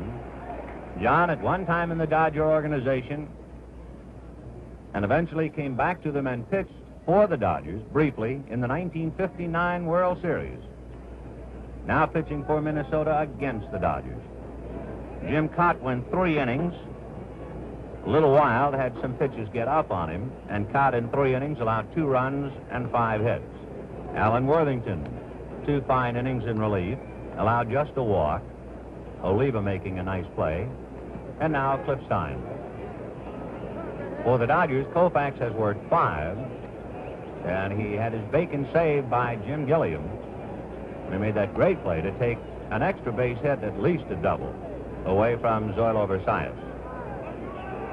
So it's 2-0 Dodgers in the 6th. 2 runs, 5 hits, no errors. They've left 5. The Twins, no runs, 2 hits, 1 error. They have left 5. Ron Fairley, Wes Parker, and Dick Tracewski in that order. Fairley popped out to Earl Batty and doubled to right in the 4th inning. Ron has 11 hits in the series, so he has caught Wills. High fly ball to left field. Allison there. Bob puts it away. 1 out. number 28, Wes Parker. Here is Wes Parker, who fouled out in the 2nd inning and then singled on that high bouncer over Minshew's head in the 4th inning. That was a big play.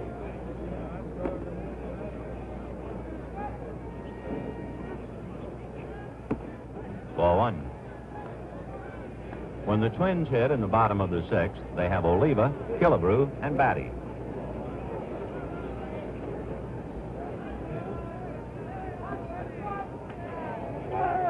A bunt in the air, foul, back on the net.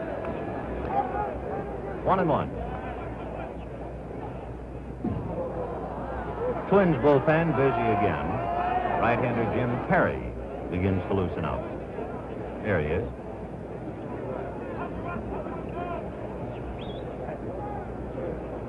The only 2 runs in the game. In the 4th inning, Lou Johnson homered, fairly doubled, and a bouncing single by Parker got him home. Changeup, I believe, hit to straightaway center and deep. Nossick going away back. Turns twice, can't get it at the fence. Parker, who runs exceptionally well, is on his way into third with a triple. They'll hold him there with only 1 out. But looked like a high changeup by Klipstein, and Parker hit it over Joe Nossick's head, 430 feet away for a triple. Number 44, Dick Tracewski.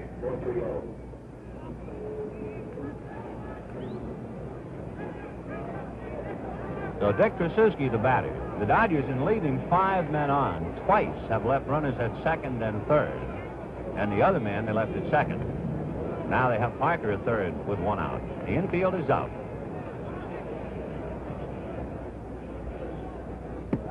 Strike.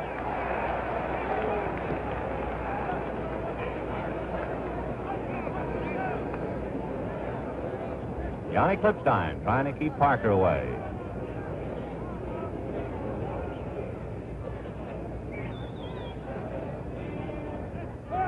Squeeze is fouled away. So the Dodgers trying to squeeze Parker home. Tracewski fouled it off. 0-2.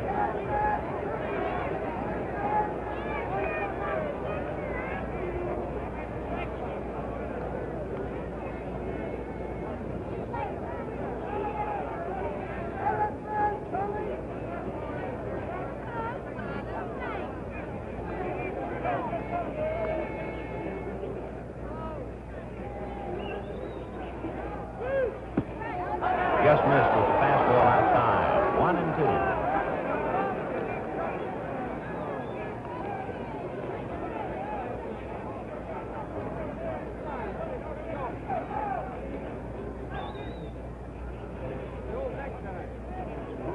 Fastball just low. Ed Hurley started to bring his right hand up and then slapped it to his side. Well, it was that close.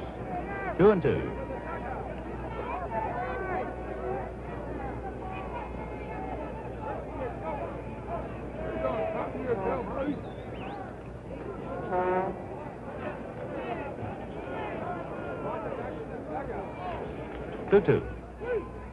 High with a breaking ball. Ball 3. Tracewski has 2 hits in 15 at-bats.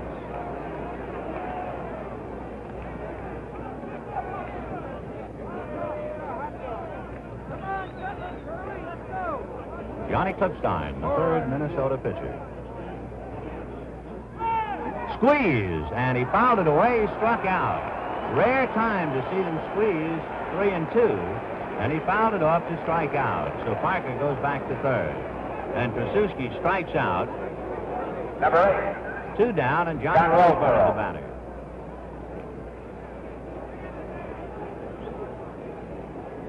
Roseboro doubled and walked. We'll see if they pitch to him. They will not.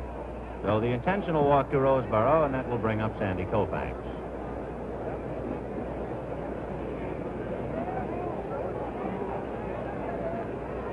So the Dodgers tried to squeeze Parker twice, and Tracewski fouled it off each time.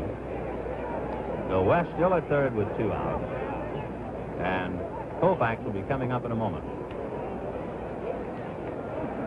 Roseboro trots to first. Number 32, Parker at third. Sandy Koufax. And here's Sandy Koufax.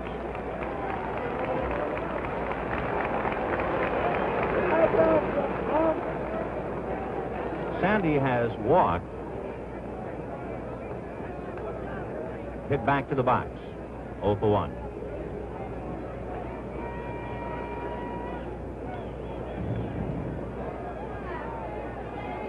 Roseboro at first, held on by Minchie.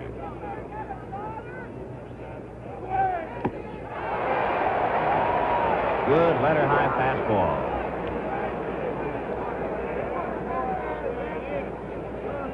Old story, never change up on a pitcher.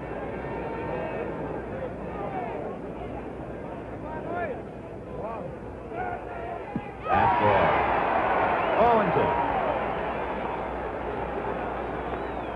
So the big play, Kosuski's inability to get the bunt down. Parker holding at third, Roseboro at first.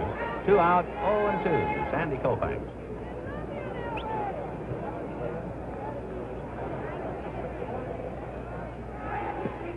One and two.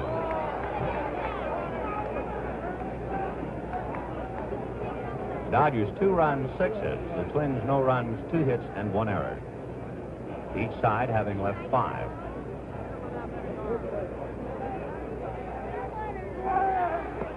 Ball 2. Certainly the biggest play up to here. Gilliam taking an extra base hit away from Zoilo Versailles in the 5th.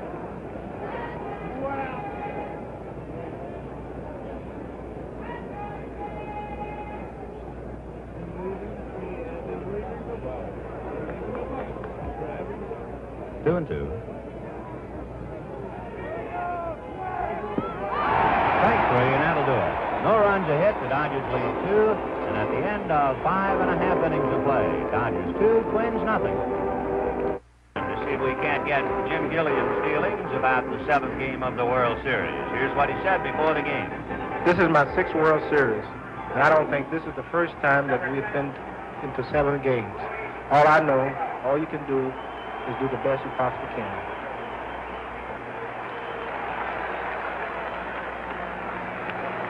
Bottom of the 6th, and the big boys come up for the Twins. Tony Oliva, Armin Killebrew, and Earl Batty. And so far the question is just how long can a pitcher go with one pitch? Koufax with his fastball. Oliva walked in the first inning, struck out in the 3rd.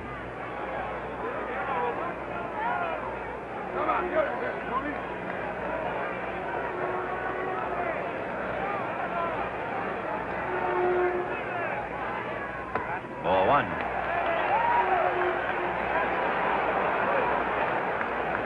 Koufax has allowed 2 hits, walked 3, struck out 6.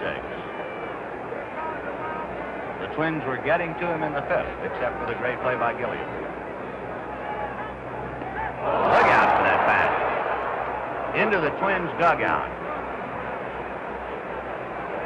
Ray said earlier when Oliva was up at the plate, he didn't think Tony had lost the bat in the series. I tell you, that was a tape measure job, Ray. Indeed it was. It's been really most fortunate that someone has not been injured this season by the flying bat of Oliva, player or fan. There have been some very narrow escapes. No wonder they don't play him before. 1-1, Tony.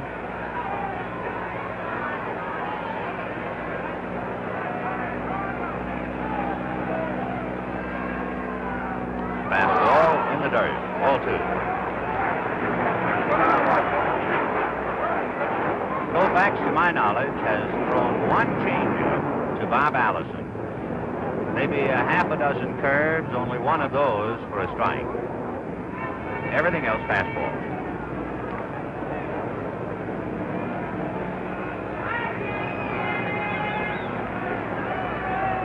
Fastball fouled away, 2-2.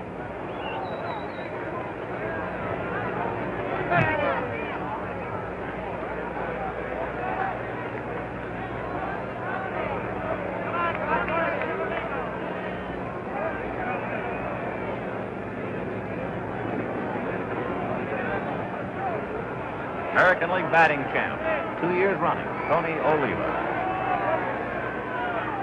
Foul back.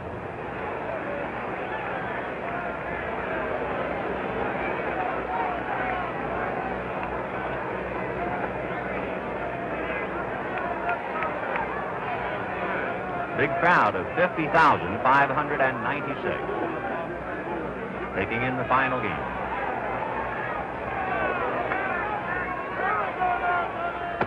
Very high. 3-2.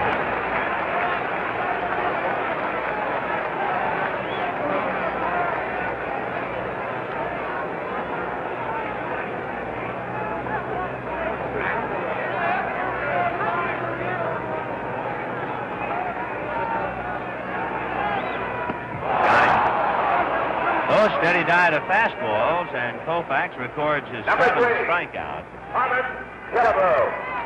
Sandy now has struck out 26 in this series. The record for the most strikeouts in one series belongs to that great right-hander of the Cardinals, Bob Gibson, who struck out 31 last year. Harmon Killebrew walked and hit back to the box. There's Dave Boswell in the Minnesota bullpen. Ball one.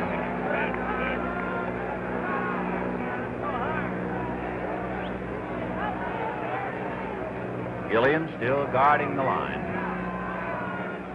Fastball and a high foul. Back at third down the line. Wills, Gilliam, and Johnson, and it's Johnson who almost ran over Bob Stewart, the left field umpire.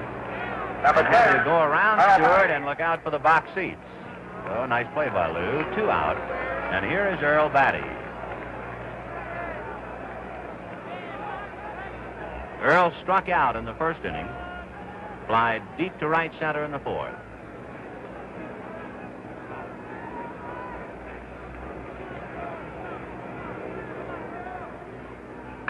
Line drive at Wills, and that'll do it. The Twins are out in order in the sixth, and at the end of 6, Dodgers 2, Twins nothing.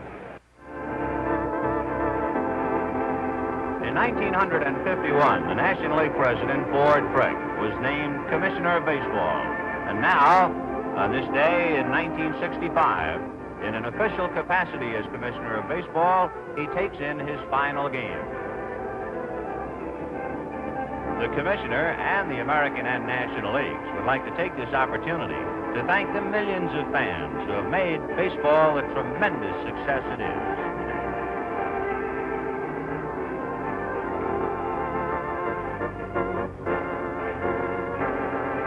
Seventh inning, 2-0 Dodgers. Number 30, Maury Wills. Wills, Gilliam, and Willie Davis.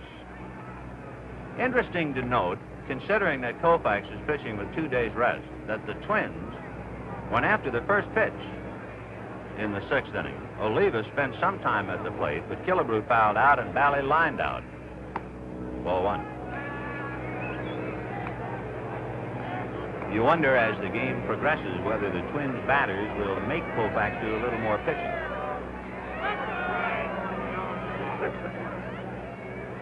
Bouncer over the mound to the left of Versailles. He's up with it at the bag and throws him out. Oh, what a nice play. What made it so great is not to get to the ball, but did you notice how quickly he got rid of the ball? One away, and here is Gilliam.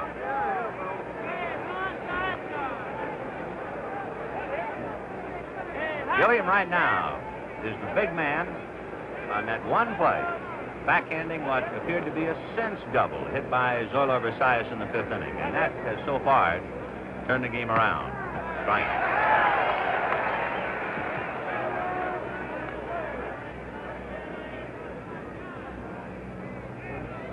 Jim, as a batter, has singled, flied to right, and grounded out. Missed with a change, 1-1.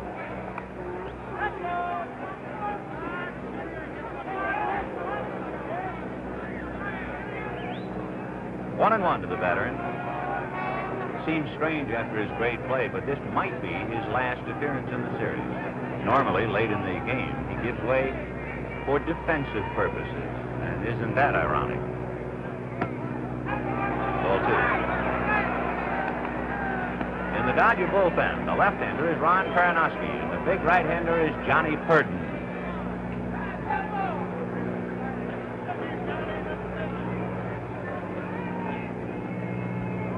Fastball hit into the hole, base hit to right field. So Gilliam, a single to right, with 1 out in the 7th, the Dodgers' 7th hit. And the batter, Willie Davis. Number 3, Willie Davis. Hit number 2 off Johnny Clipstein. Willie Davis has sacrificed and twice fouled out. He has 6 hits in 26 at-bats. Killebrew in on the grass. Mincher holding the bag on Gilliam. Fly ball down the left field line, slicing. Versailles and Allison in pursuit. It'll drop foul untouched.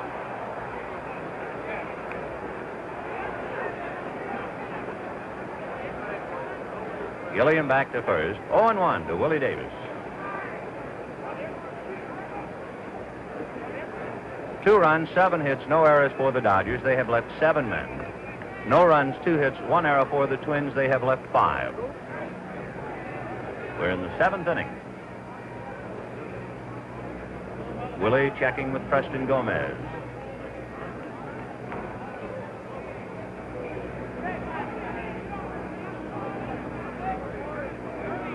Johnny Clipstein, the third Minnesota pitcher. Jim Cott went 3, Alan Worthington 2, and now Johnny.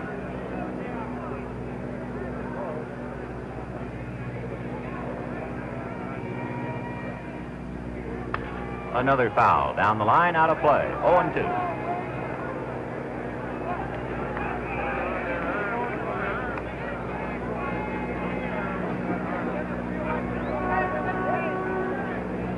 This might be Clipstein's last appearance. He is due to bat 4th when the Twins hit in the 7th.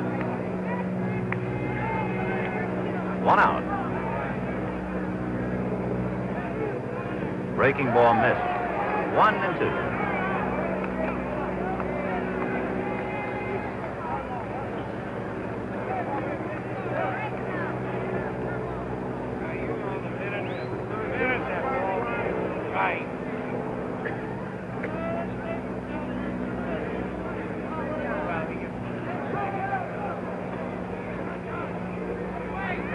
In the dirt or hit him on the foot? On the foot. He's hit by the pitch to put runners at first and second. So Willie Davis goes to first, hit by the pitch. Gilliam to second, and with 1 out, Lou Johnson the batter. So Clipstein trying to throw a curve down and in and hit Willie Davis. Here's Lou Johnson, and he has really hit the ball hard. 2 of his 3 trips. He homered. Oliva made a fine running catch on him in the 5th inning, and Oliva made the scrambling catch in the little fly ball in the 1st inning. Fastball fouled away. Over for it is Mincher. No play. Johnny Clipstein has been pitching for a living a long, long time. Clipstein, who was born in Washington, D.C., began to pitch for dollars in 1944. John will be 38 in another couple of days. He looks about 28. Fastball hit slowly to Killebrew. Harmon has to go the long way, so everybody moves up 90 feet. Jim Gilliam to third, Willie Davis to second. 2 out, and Ron Fairley to batter. And we'll see whether they pitch to Fairley or not. In one of the bigger plays in this series, Alan Worthington was brought in relief with runners at second and third and pitched to Fairley, and he singled home 2 runs. And now Sam Mealy, I think, is going out to ask his pitcher how he would prefer to pitch. And that happens a lot. Or he can go to the bullpen and bring in a left-hander.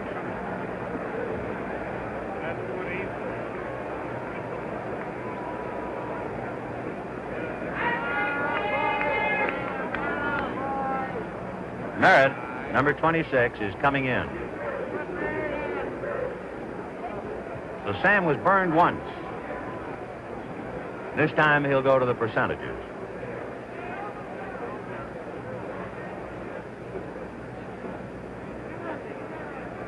We told Sam this story because it was in the papers today, and if Mrs. Sam Mealy is listening, maybe she could use a smile, and I hope she'll smile with the rest of us. Red Smith, the syndicated New York columnist, had a line today in the paper which has been mentioned all over the town today, and the line goes this way. The Minnesota Twins and the Los Angeles Dodgers, like Mrs. Sam Mealy, have carried things too far. Here's Jim Merritt.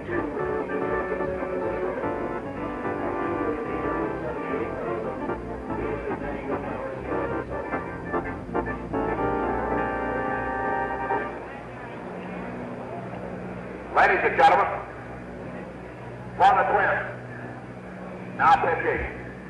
Number 26, Jim Merritt. So Johnny Clipstein works an inning and 2/3, allowed 2 hits, hit a batter, struck out 1, and has not allowed a run. However, the men at second and third are his responsibilities. And the kid from the Dodger clubhouse back in 1961, now pitching against the Dodgers in the deciding game of the World Series, Jim Merritt. He and young Jim Lefevre were teammates on the Dodger rookie team in '61. He'll be pitching to Ron Fairley. And a reminder, while baseball is truly America's game, the interest in it is truly international. In addition to our armed forces around the world, this game, for instance, is being broadcast to an audience in Latin America estimated at over 20 million. Ron Fairley, who will be the batter, has popped up, doubled to right and flied to left.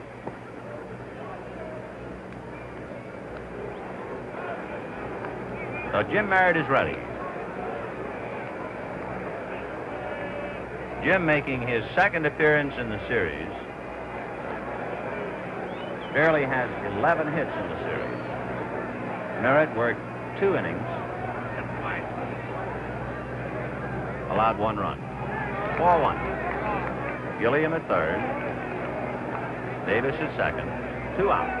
2-0 Dodgers, 7th inning. Dodgers have left all kinds of men in scoring position today, which is a tribute to the Minnesota clutch pitching. Drive to right field, it's playable. The lever's there. They'll leave 2 more. No runs, a hit, 2 left, and at the end of 6.5 innings of play, the Dodgers 2, the Twins nothing.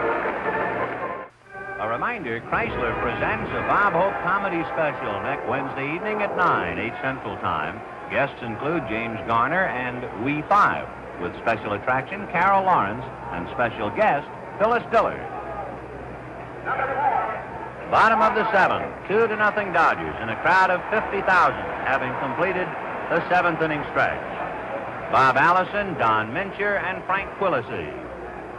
Allison has struck out and hit a changeup sharply at Gilliam in the 4th inning, so he's 0 for 2.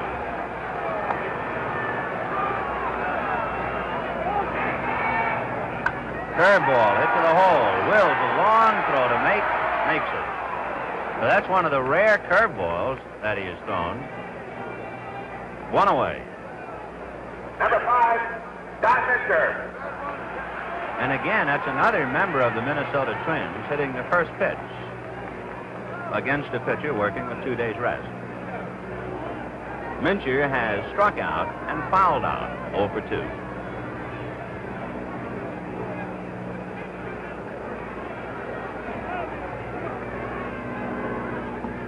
Fastball.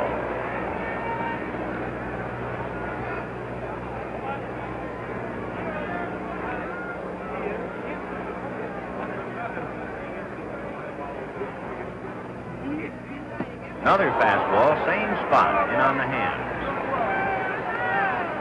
Well, we do not have the bit of irony we were talking about before.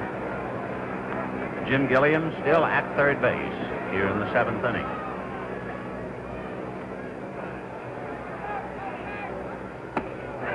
Same spot, but missed this time. 1 and 2. 3 fastballs on the hands to Don Mincher.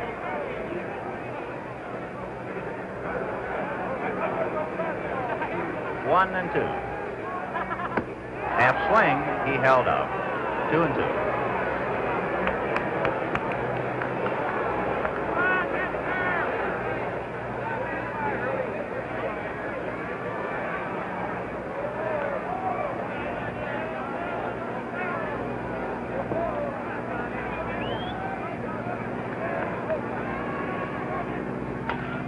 Ground ball, foul, backhanded by Parker. So it's still 2 and 2 to Don Mincher. The Dodgers 2 runs, 7 hits, and no errors. They have left 9 men in 7 innings. The Twins, no runs, 2 hits, and 1 error. They have left 5. The biggest single play in the game up to here. A great backhanded stop by Jim Gilliam of what appeared to be a cinch extra base hit by Zola Versailles with 2 on and 1 out in the 5th inning.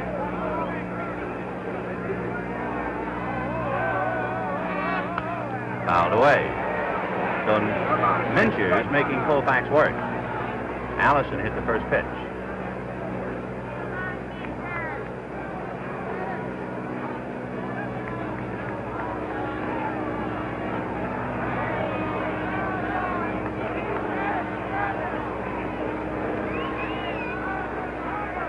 Two and two. Fouled away.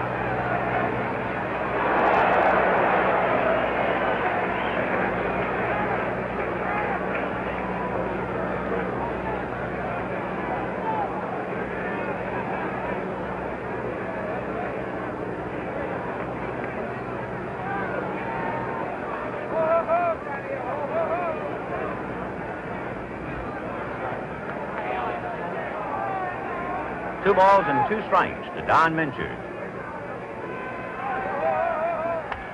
High pop fly. Roseboro coming over. Parker coming down from first. It's Roseboro. Two out in the seventh inning, and Frank Quillisi the batter. Number 11, Frank Quillisi. And at this stage of the game, Quillisi will determine just how long Jim Merritt is going to pitch.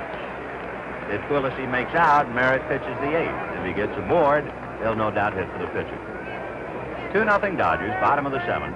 Frank popped to short and then doubled off the left center field fence. He ripped it in the fifth inning.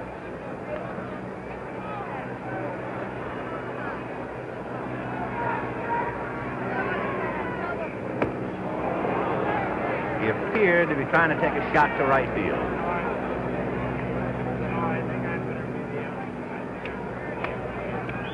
Oh, 0-1 to Frank Quillisi. Curveball, a rare thing, fouled away to Billy Martin.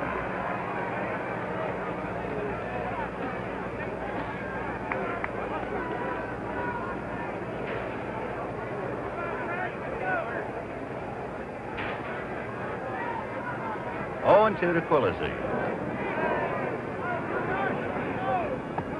Ball one. Appeared to be a breaking ball.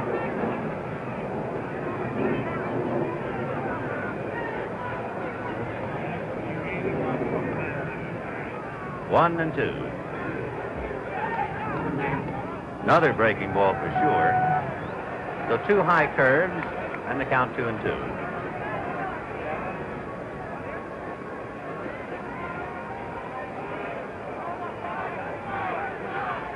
Fastball got him. That's the pitch. Strikeout number 8. Twins are out in order, and at the end of 7 innings of play, the Dodgers 2, the Twins nothing. A reminder, this Saturday, NBC will telecast one of the top college football games of the year when undefeated Texas meets undefeated Arkansas in the NCAA Game of the Week. 4 o'clock Eastern Daylight Time, 3 Central Daylight Time, live and in color exclusively on NBC. Bunt foul to the plate, 0-1. A reminder, too, that before each college football game is the Bud Wilkinson NCAA preview show. Wes Parker is 2 for 3 today, fouled out, single to right, and triple to dead center. Twice he has reached third base, but he has been unable to get home. He has 7 hits and 22 at-bats. One hopper. Up with it nicely is Quillisi to throw him out. Another nice defensive play.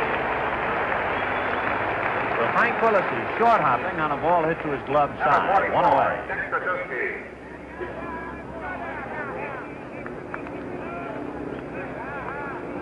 Dick Tracewski has struck out in the second inning, tried to sacrifice in the fourth, and popped up to Alan Worthington. Tried to squeeze twice in the sixth inning and eventually struck out. Killebrew throws him out. 2 out in the 8th. Johnny Roseboro, the batter. If you are not keeping score when the Twins come up in the bottom of the 8th, they'll have a hitter for Merritt, then Versailles and Nossick. Roseboro doubled to right and walked twice. Right. So John is 6 for 20.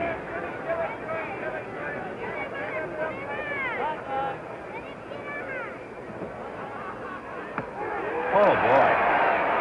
Jimmy Merritt with a trunk full of stuff. 0-2.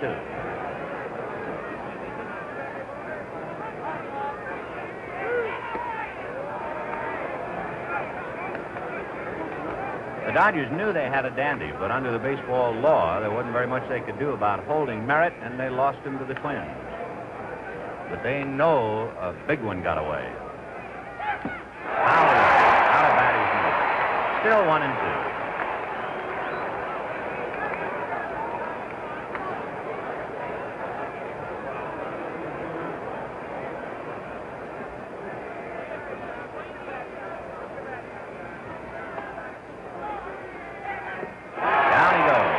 Dodgers out in order, and he scored the end of 7.5 innings of play. The Dodgers 2, the Twins nothing. Bottom of the 8th inning, 2-0 Dodgers. And Minnesota, with the Twins fans doing a little hand clapping music, trying to shake something loose. Sandy Valdeспino will lead it off, batting for Jim Merritt. Batting for the pitcher, Jim Merritt. Number 28, Sandy Valdeспino.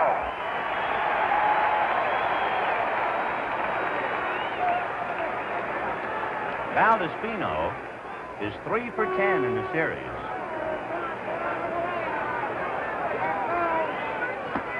Right.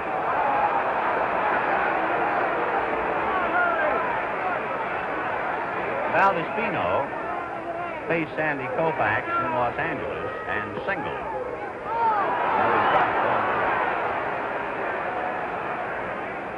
As we mentioned, the Twins had their Sandy pitch batting practice. 0-2. Sandy leaning a little bit by way of first base. Not quite side-arming. Deviating from his direct over-the-top motion.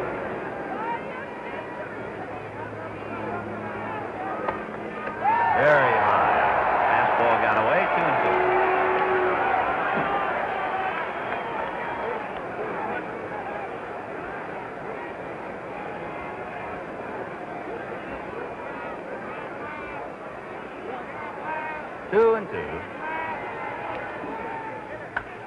High fly ball down the left field line and slicing. Johnson over the line and backhands it at the wall for the out. Nice play by Lou. The second time he's had to go down in the corner. Number 2, Messiah. And here's a man who figured to be involved in the biggest play of the day because he has been the most electrifying of the Twins, Zoilo Versalles. He struck out in the first inning, singled in the third, apparently stole second, but was called back on interference. And then in the 5th inning, came up with runners at first and second and 1 out. Drilled one that was backhanded by Gilliam and turned into a force. Curve, ball 1.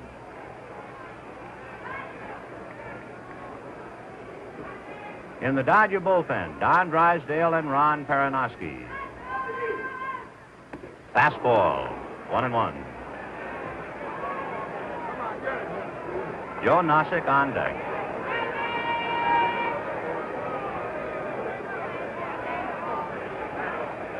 Fastball bunted foul to Jim Lemon, 1-2. Boy, he could hit him out.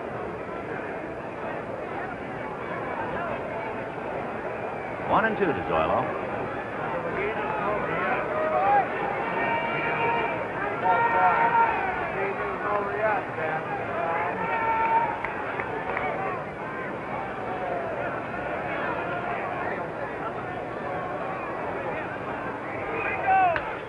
Driven to deep left field. Johnson goes back to the track and makes the catch. Number 24. So Versalles goes out deep to Johnson. 2 out, and here is Joe Nosek. Nosek grounded to short in the first inning, then was involved on the interference call in the third, back of the attempted steal by Versalles. And then last time up, Joe hit into a force play. He has 4 hits and 19 trips. Ball 1. Gilliam plays him in on the grass. and then wanders back a little.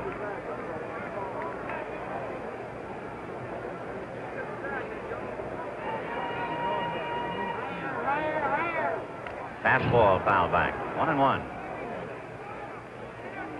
2 out, bottom of the 8th. Dodgers 2, Twins nothing. What makes this series ending up on some kind of a high note, if Nossick makes out to end the inning, in the 9th inning, all the Twins have to come up, Tony Oliva, Harmon Killebrew, and Earl Batty. So don't go wandering off. Ball 2.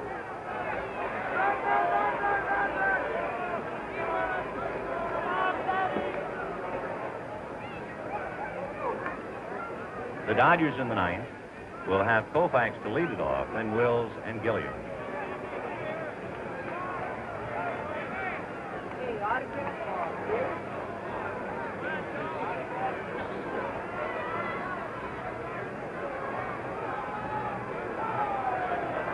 Sandy has allowed 2 hits, walked 3, struck out 8. Ground ball to Wills. Up with it, over to Parker. So the Twins are out in the 8th, and the score at the end of 8 innings of play. The Dodgers 2, the Twins nothing.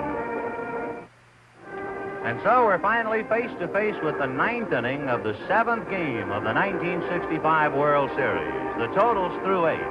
The Dodgers 2 runs, 7 hits, and no errors. They have left 9. The Twins, no runs, 2 hits, and 1 error. They have left 5. On the mound is Jim Perry, the 5th Minnesota pitcher. Jim Cott went 3 innings, allowed 2 runs and 5 hits. Alan Worthington went 2 innings without a hit or a run. Johnny Klipstein, an inning and 2/3, 2 hits and no run. And then Jim Merritt went 1 1/3. Now Jim Perry in the 9th. He will pitch to Sandy Koufax, Maury Wills, and Jim Gilliam. Number 32. Koufax getting a round of applause as he makes his way up to the plate.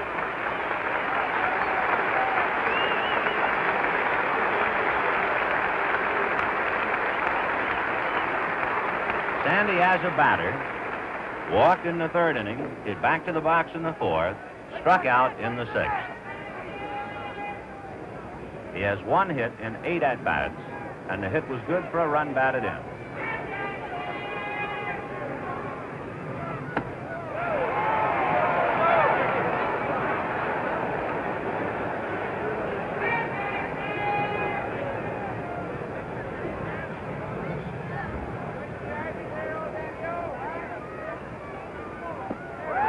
Checked up, it'll cost a strike anyway. 0-2.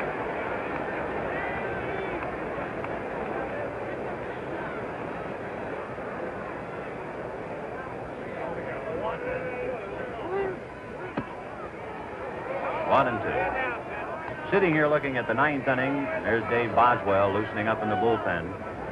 Boy, it's a long time from the first day of spring training, and it's all riding in the 9th.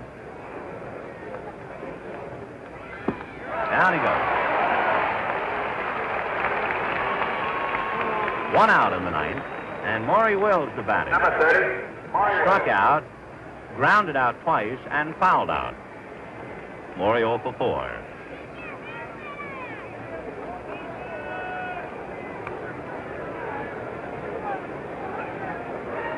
Jim Gilliam on deck.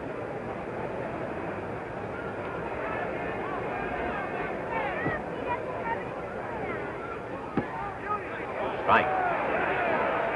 Same defensive setup for Wills. He must feel like Killebrew's dentist.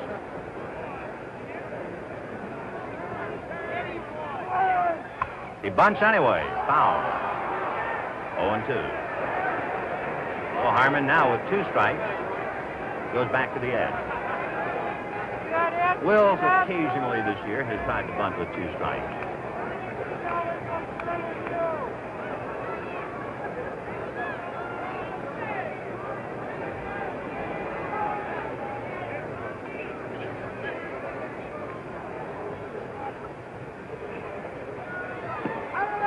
One and 2. Sinking fastball down and away.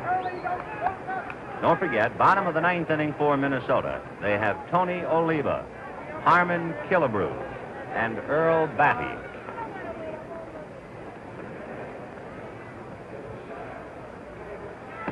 Two and 2.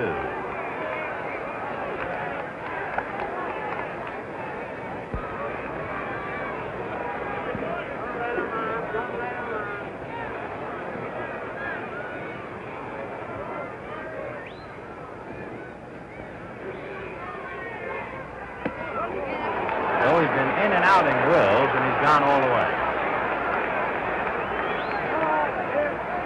Morey has 11 hits in the series. He is 11 for 30. 3 RBIs. Ball 4. So we'll see if Wills tries to do a little running now in the 9th inning. Number 19, Jim Gilliam. Morey has stolen 3 bases in the series. The Dodgers, as a team, have stolen 9 bases. The Twins have stolen 2. Jim Gilliam, 2 singles, flied to right, grounded out. And the coach who became a player again is a big man today. Wills goes. Pitch, a strike. The throw down, they get him. Frank Quillisi put the ball on him.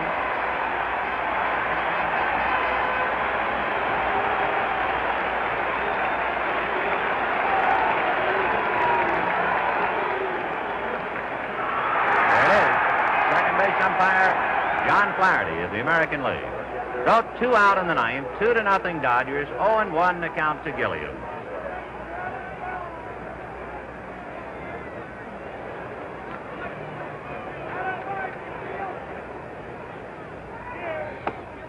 One and one. The Gilliam who was retired officially at the end of '64 and then brought back as a player in '65. One of the big reasons why the Dodgers are here at all. Ground ball to short. Versailles to Mincher, who just did pull the bag. And they're out 1-2-3. And the score at the end of 8.5 innings of play. Dodgers 2, Twins nothing.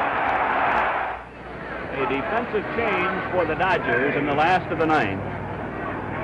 John Kennedy replaces Jim Gilliam, who came up with what might well have been a game-saving play for the Dodgers. Vin Scully is wending his way right now to the Dodger dressing room in anticipation of a possible series-winning celebration. But meanwhile, the man generally recognized as baseball's greatest pitcher, Sandy Koufax, in the last of the 9th, must face one of the fine hitters in the game, 2-time American League batting champion Tony Oliva, one of the premier long ball hitters in the game, Harmon Killebrew, and another long ball threat, Earl Batty. There goes the bat. Jim Lemon just escapes it. Down at first, it's a strike. Oliva today has walked and struck out twice. Koufax has struck out 8. He has retired 11 Twins in a row. The last Twin base runner was Rollins, pinch hitting in the 5th inning.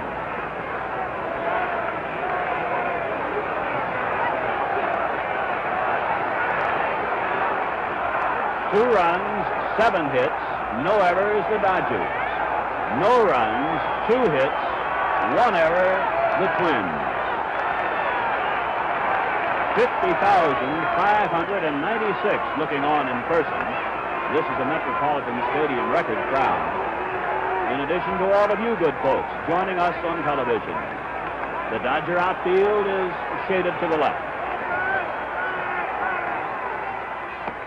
High, 1-1.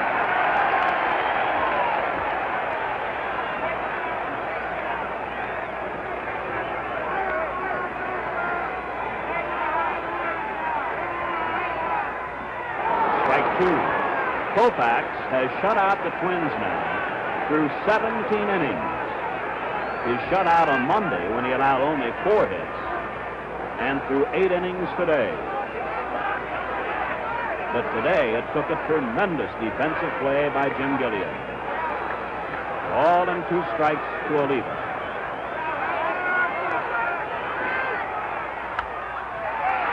Kennedy, 1 out.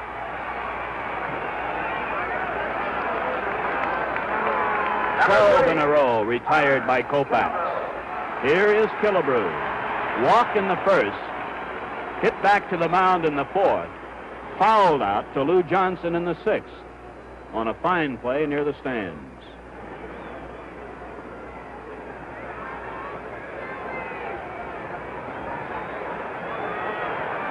Killebrew this year hit 25 home runs. He missed 7 weeks of the season. In the dirt, ball 1.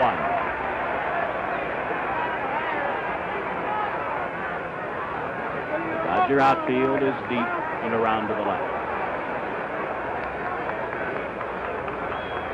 The Twins have left 5 on, none since the 5th inning.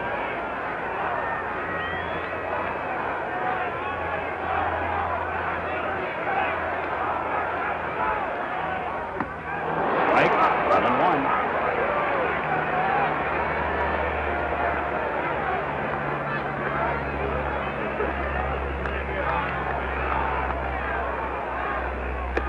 Ball 2, 2-1.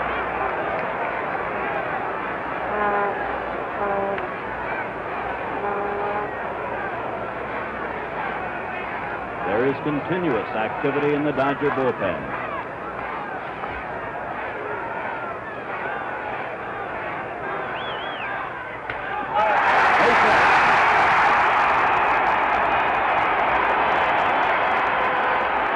Killebrew is on with 1 out in the last of the 9th. Hit number 3. The batter, Earl Batty. He has struck out, flied out deep to center, and lined out to the shortstop. To the mound, second baseman Dick Krasuski.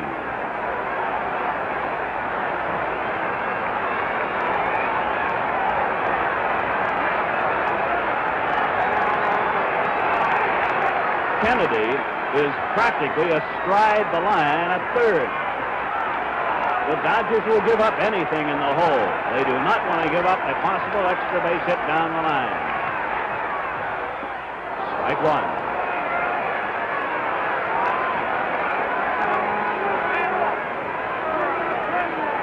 Way back there is Kennedy.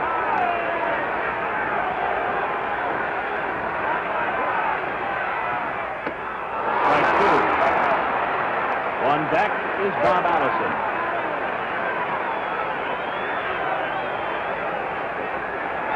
2-0 the Dodgers. It's the last of the 9th. Killebrew is on first with 1 out. Strike 3. Batty caught looking. 9 strikeouts for Koufax. Number 4, Bob Allison. And now the pressure is squarely on Bob Allison. He has struck out and grounded out twice. Yesterday, he hit a 2-run homer.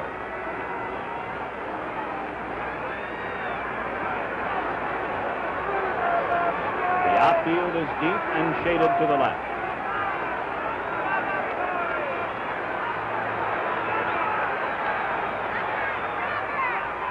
Foul back. Strike 1.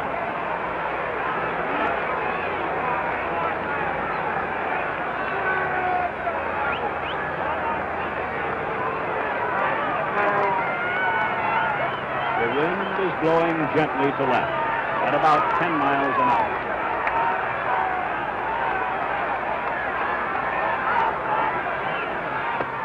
One and one. On deck is a left-handed batter, Don Mincher.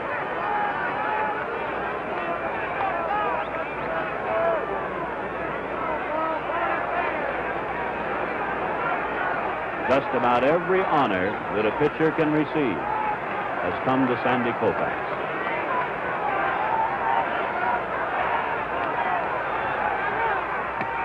Ball 2, 2-1.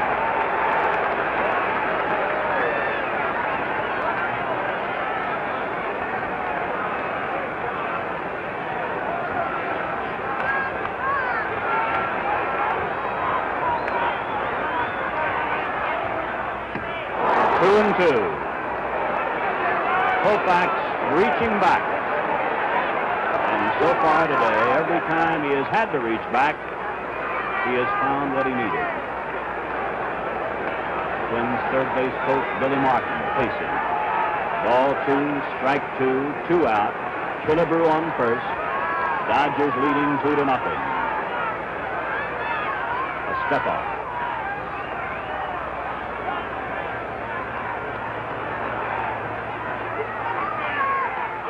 He did it. Sandy Koufax gets his 10th strikeout, his second consecutive shutout of the Twins. On Monday on a 4-hitter, today on a 3-hitter. Every pitcher, of course, likes to finish a game with a strikeout. This was, of course, not a game. This was the 7th game of the World Series. And the totals for the Dodgers: 2 runs, 7 hits, and no errors. For the Minnesota Twins, no runs, 3 hits, and 1 error.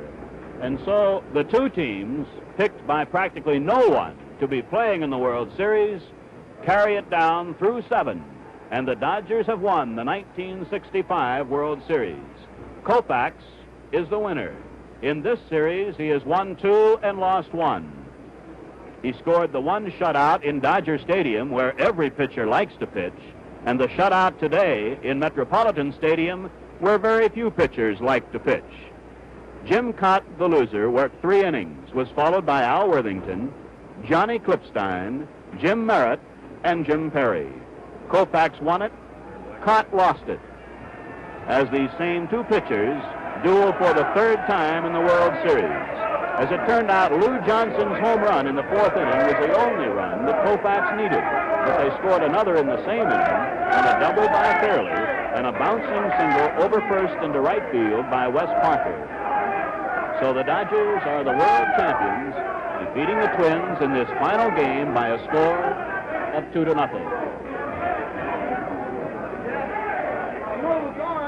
And right now, to wind up this 1965 World Series telecast, let's switch our cameras to pick up Vin Scully and some of the victorious Los Angeles Dodgers. So, take over, Vin. Needless to say, this is the dressing room of the world champion Los Angeles Dodgers. And this has been Scully high atop the safety of a trunk, hoping to bring to you some of the men who brought Los Angeles another championship.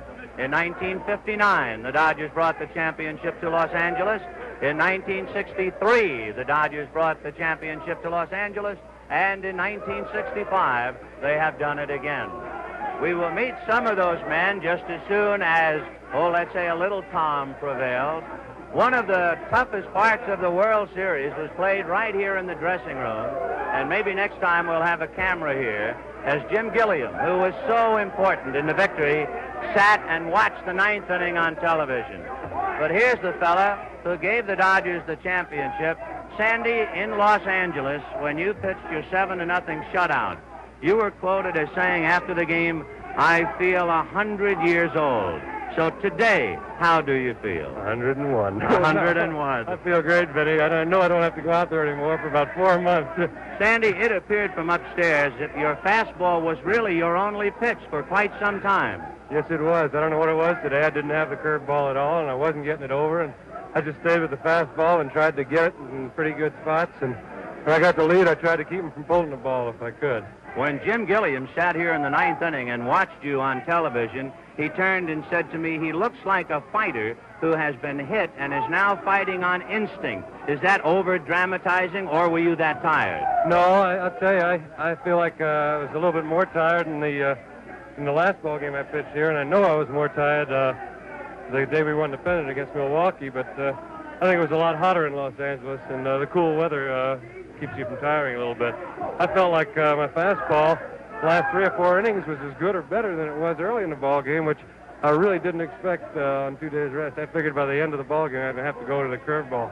Most veteran newspapermen around the ballpark were watching to see when you and Drysdale arrived which of the two had already shaved, because it's traditional that the pitcher with the beard is going to pitch. But you and Drysdale both came in unshaven. When did you find out you were going to pitch today? Well, I found out when we got here. That's why neither of us were shaved. Well, you didn't know until you got here? No. Now, tell me when you found out. Was it in front of the entire club? Yeah. Did the manager go over or what? Yeah, Walt had a meeting, and he said that he thought he'd like to start the left-hander, and he had a reason for it. He said, if I have to make a switch, I'd rather go left, right, left, talking about Peronowski as his last man if he had to make 2 moves, then start the right-hander and go left, left. You don't change their lineup any when you do that. Let's see. You've had 4 no-hitters, a perfect game. You have struck out 18. You have a World Series record of 15 in one game. Where does this one fit in as far as thrills are concerned? I don't know, Vinny. This has got to be as high as any of them. This whole year was a thrill. We were a ball club that everybody said was going to finish 5th, and we lost Tommy Davis. They thought we were going to finish 8th. And we went on to win a pennant, and everybody did such a great job. Lou Johnson, who hit the home run today, he came up when Tommy got hurt and did a great job and carried us for the first 10 days to 2 weeks he was here. And I think that got us over the hump. Without Lou coming up and doing that great job right then, I think the whole ball club probably would have sagged a little bit. Sandy, thank you so very much. And now go on back and sit down and relax a little while. Thank you, Vinny. Sandy Koufax, the man who hit the home run, who hit 2 home runs in the series, who was called way out by his teammates, way out Lou Johnson. You're the greatest, Sandy. You're the greatest, baby. Lou, did you know your home run hit the foul pole? Well, I made my turn, Vinny, and as you know, momentarily I stayed at home plate to see whether the ball was going out. I knew it was hit good enough, but it was hooking so quick. And when I got to first base, I saw it bounce back, and then I knew no one had thrown it back in. You know, you're a living storybook. You have played on 18 teams in 13 years. Were there times when you were going to quit? That's true. It was this year, Vinny. This was going to be my last year if I hadn't got a chance to play in the major league. And I finally got a shot. I had a little luck. I capitalized on it, and here we are today, the world champions. And it's great, Vinny. It is really great. Actually, I want to cry, but it won't come out. No. I'm so happy. Well, you just keep it in there because there'll be all laughter in here. Okay, then I want to say one thing. I called my mother before the game. It was the first time I ever done it, call her before a game. So she sent a prayer up for me.